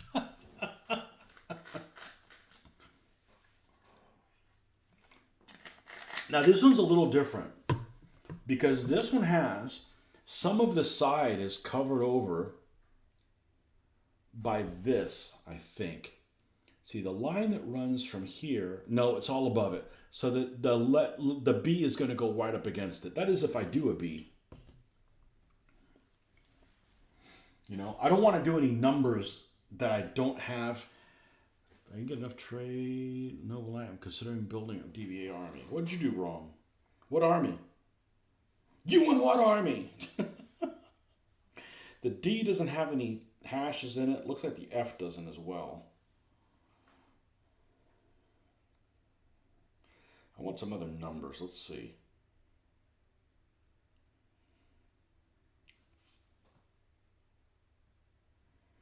See what other numerals we have. Okay, here's a 14.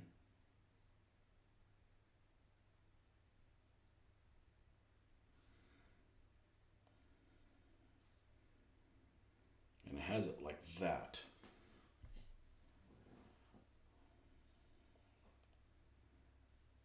So maybe B14. Okay.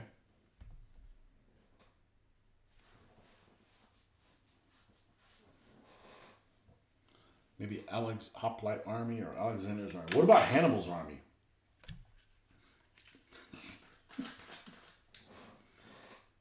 Hey, since you like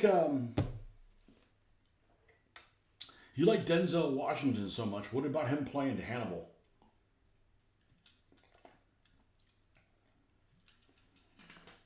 Doesn't seem very believable. You know what actually would work? Remember, several years ago, old Vin Diesel was going to play Hannibal. Have Vin Diesel play Hannibal, but had Denzel Washington speak for him. That would actually work.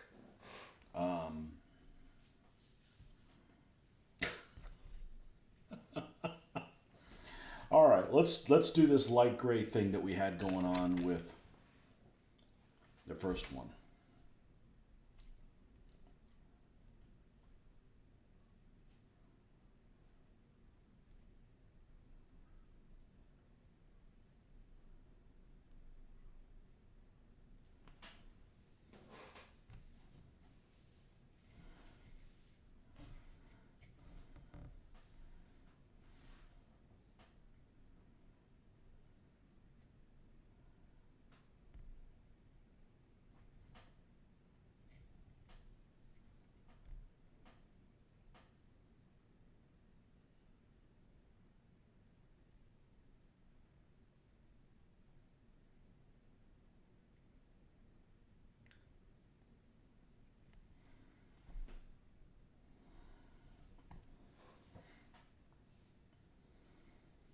Do you have a 3? Do you have an idea where a 3 looks like?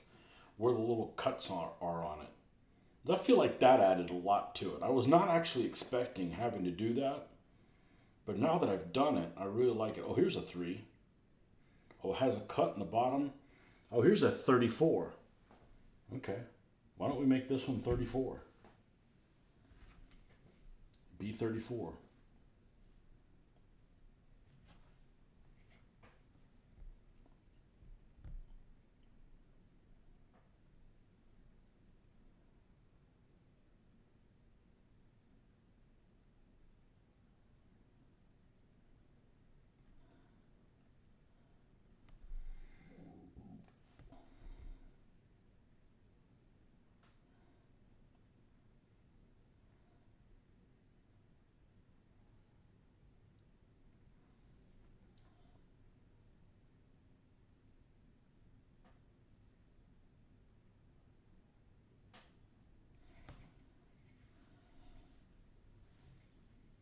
Now, I don't like the way that turned out.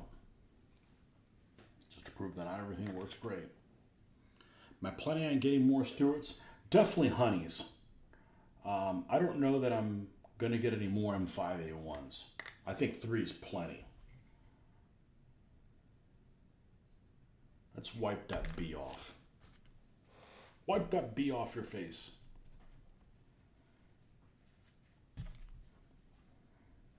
Because the dash ended up being too long.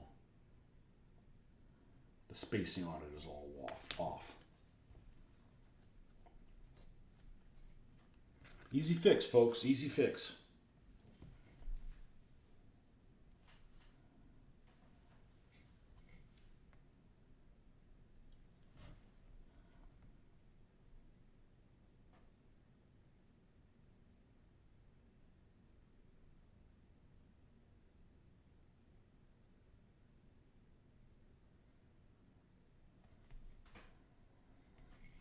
I think I put it in the right same place again.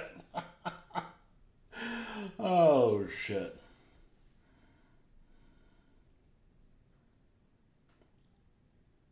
Four's got to go first over here.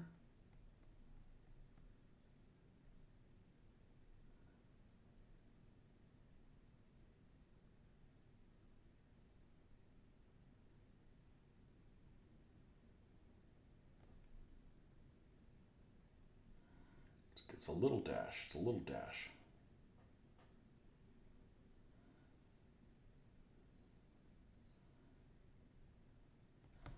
Okay, that one is better. It's not that far off. It really isn't that far off, but we can do better than that. So you paint really lightly. The important thing is to get everything in a position where you need it to be, and then you can fill it in with paint, build it up.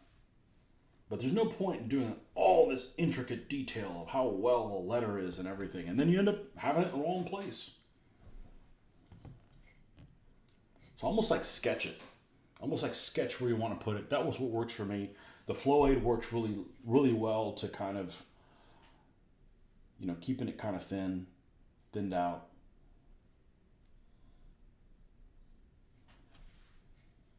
All right, little dash, little dash.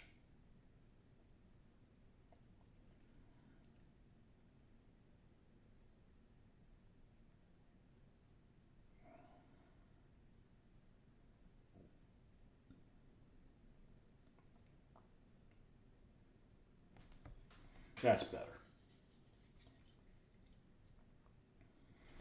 Now we're going to take this color, we're going to add some yellow to it.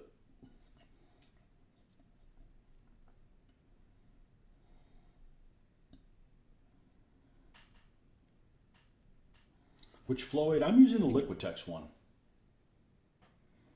And if you read the instructions on here, which I don't recommend you to, mix 1 part flow aid with 20 parts water.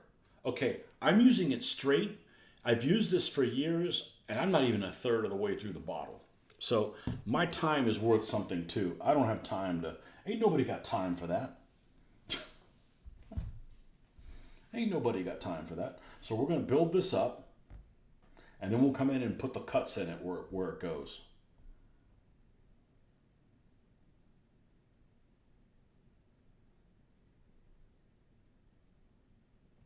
By the way, is there feet on the floor? There are not feet on the floor. Okay. Or at least on this stencil.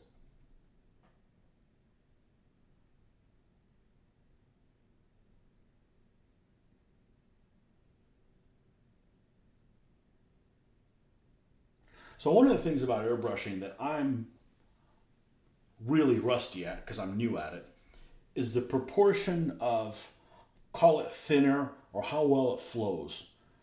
With paint on a brush, I think I have mastered that because I've done it so many times. I just haven't done it that much with airbrushing. So I'm really a noob when it comes to that kind of stuff. That's only going to come with practice and making mistakes, you know. But after my experience with a 0.5 needle, I don't know that the 3.5 needle is that useful for me.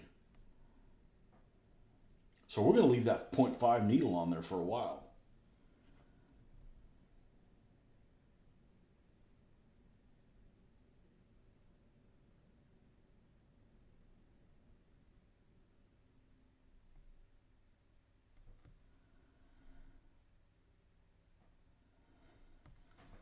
Just build it up slowly, because you have the space on there, right?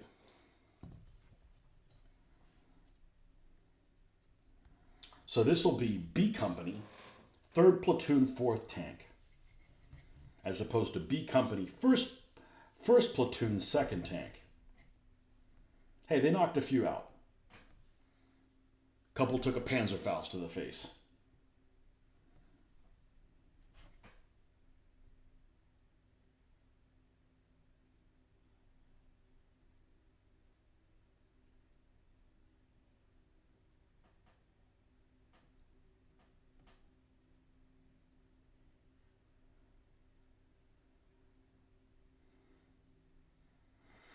I mean, as far as light tanks go, none of them have a 3-man turret. You should. You don't do any painting with the airbrush, right? I've done some camouflage schemes for the Germans, but if I do that, I can just put the 3.5 in there. But I haven't really experimented with the 0.5. I think the 0.5 will probably work fine.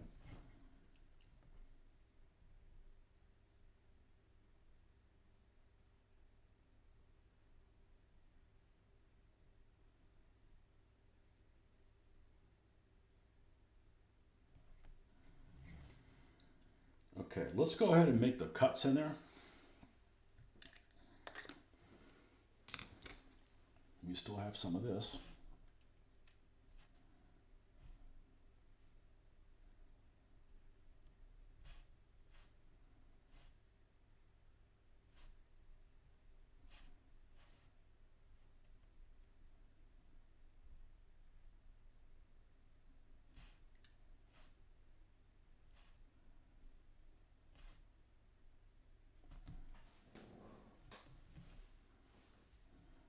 I tell you what, we're going to do a German vehicle when we're done with the stuff that's on the table here, just so I can try out the airbrush with it, because it was really empowering to be able to do that last time.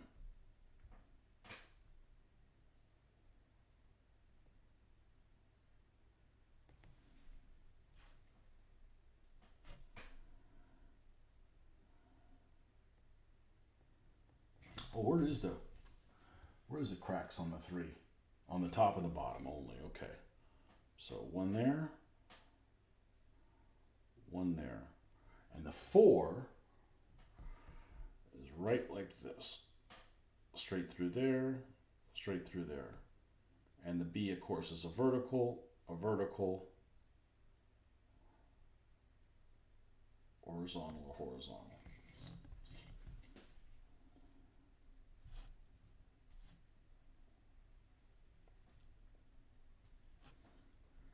Okay. Vertical.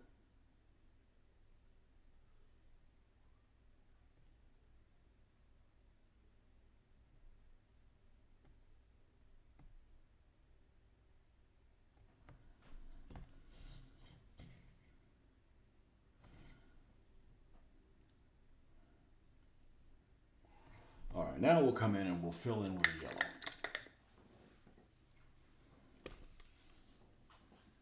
What do we do with this soda? Man, there's so little, I just going through them.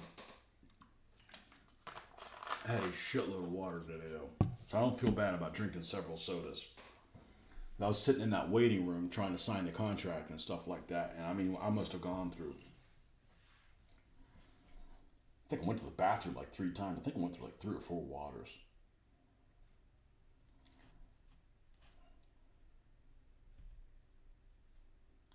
Let's put a little white in here and the base yellow.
B34. Do the same to this side.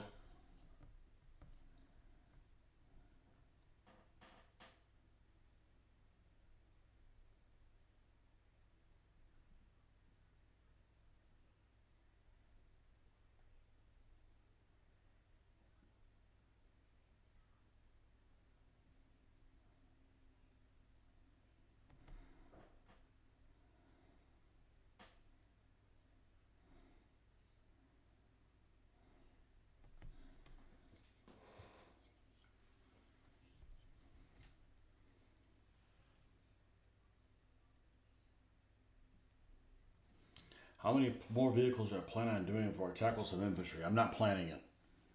I actually have a fair amount of Americans painted. I just need to rebase them. The basing is archaic. So I need to just fix all the basing first.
We're going to call this one Betty.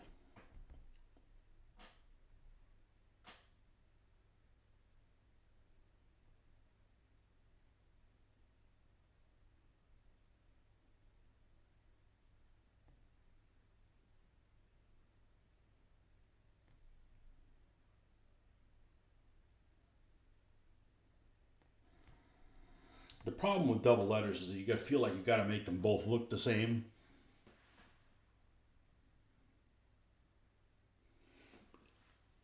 Nice use of the word archaic. You know, there's some words you don't even know that you use them until you use them. There's a lot of words I just don't freaking use, as probably all of us use. I'm archaic, so I can use the word archaic. There's certain words that are just odd to use, and or even to see them spelled. And one of them, I just thought about it. One word that I absolutely cannot stand in the name of it, because you're dancing around the problem. You know, it's like it's trying to, and it's bespoke. Like, why don't you just call custom? Bespoke just means like, I want a bespoke watch. Oh, so somebody's already buying it? No, it's custom. Oh, then why don't you just fucking call it that? You know, I can't stand bespoke. It's dumb. It's a word I've never heard anybody ever say it. I've only seen it written down. Just like, stop dancing around the problem and just tell me what it is that you want. Call it custom.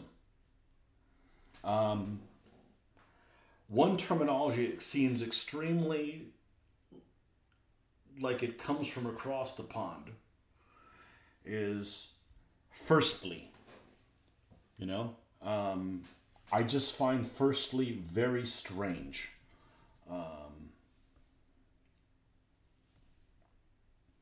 Looks like I rubbed some of that paint off. Well, I've just created more work for myself. The hell with it then.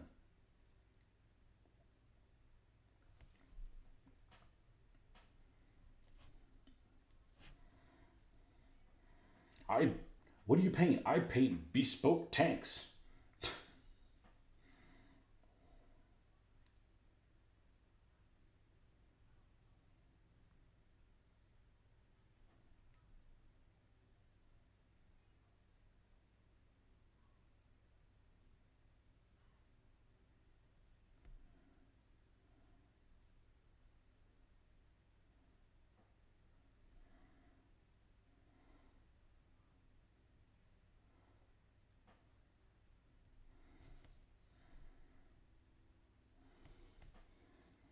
Okay.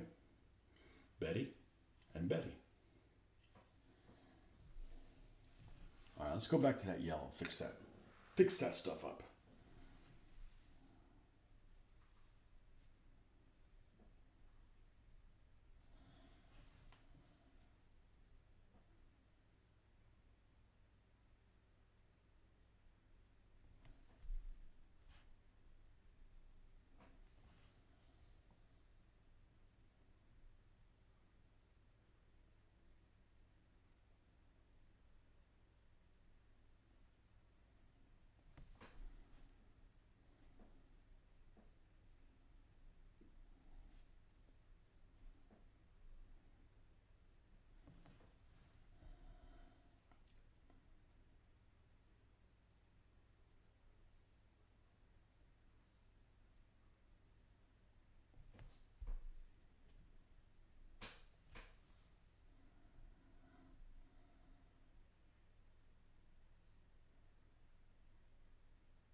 But archaic shouldn't be a difficult word. If you don't know what archaic means, you didn't go back to school. It's just not that complicated. The trucks, no, the trucks are glued, but I haven't put the tufts on them. I don't want to do that indoors and have all that shit flying everywhere. So I'm probably going to do them outside so that I can pollute the environment with the little bits.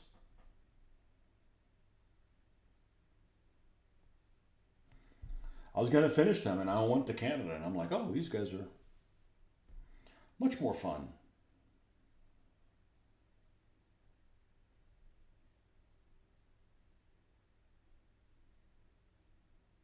We got to mix it up, the Soviets and the Americans and the Germans. So if you just do a bunch of German shit, might look like a wereaboo.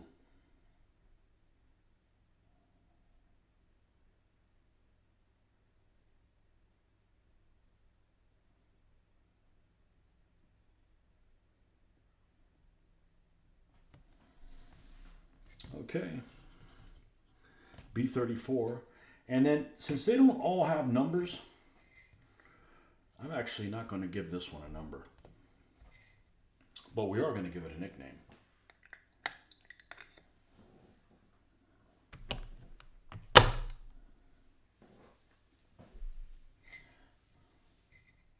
We'll call this one Bruce.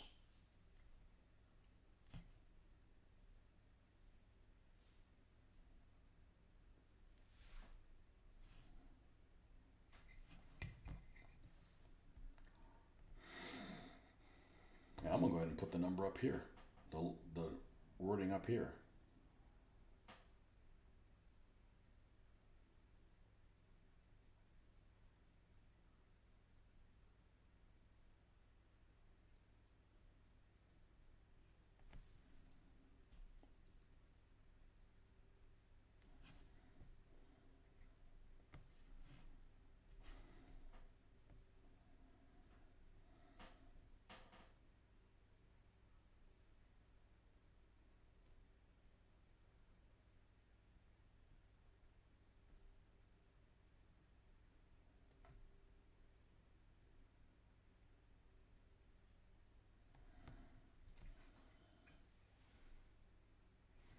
Uh-oh, what happened here?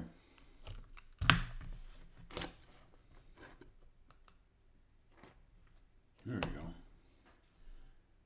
You could paint an American tank captured by the Germans or a Soviet tank captured by the Germans. Nah, not a fan of that. I'm really not. I don't even like Glenn Lee's Soviet stuff. I could probably do Glenn Lee's Studebaker trucks, but I'm not going to do any Stewarts or Matildas or Valentines or Churchills or Lee tanks or I don't know. It just doesn't sit well with me. I don't know. The Soviets have all kinds of cool shit to be doing, American stuff or Glenn Lee stuff.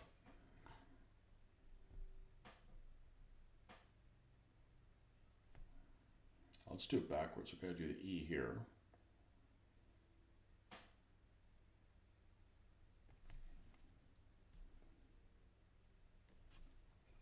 The other thing is like the like M4s.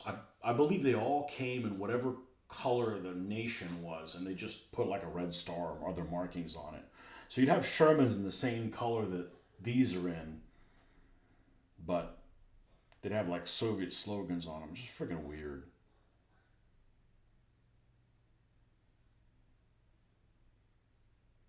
Not really my cup of tea.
It's this one. This one's got the Cullen.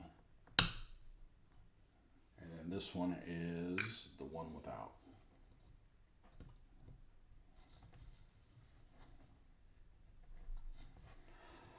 Okay, I'm going to call it a night because I got to be up early. So, how long are we on here? 2 hours? That's not bad. We still have to do numbers on the side of them. But honestly, and we got to paint the inside of that hatch. Honestly, they look pretty darn good.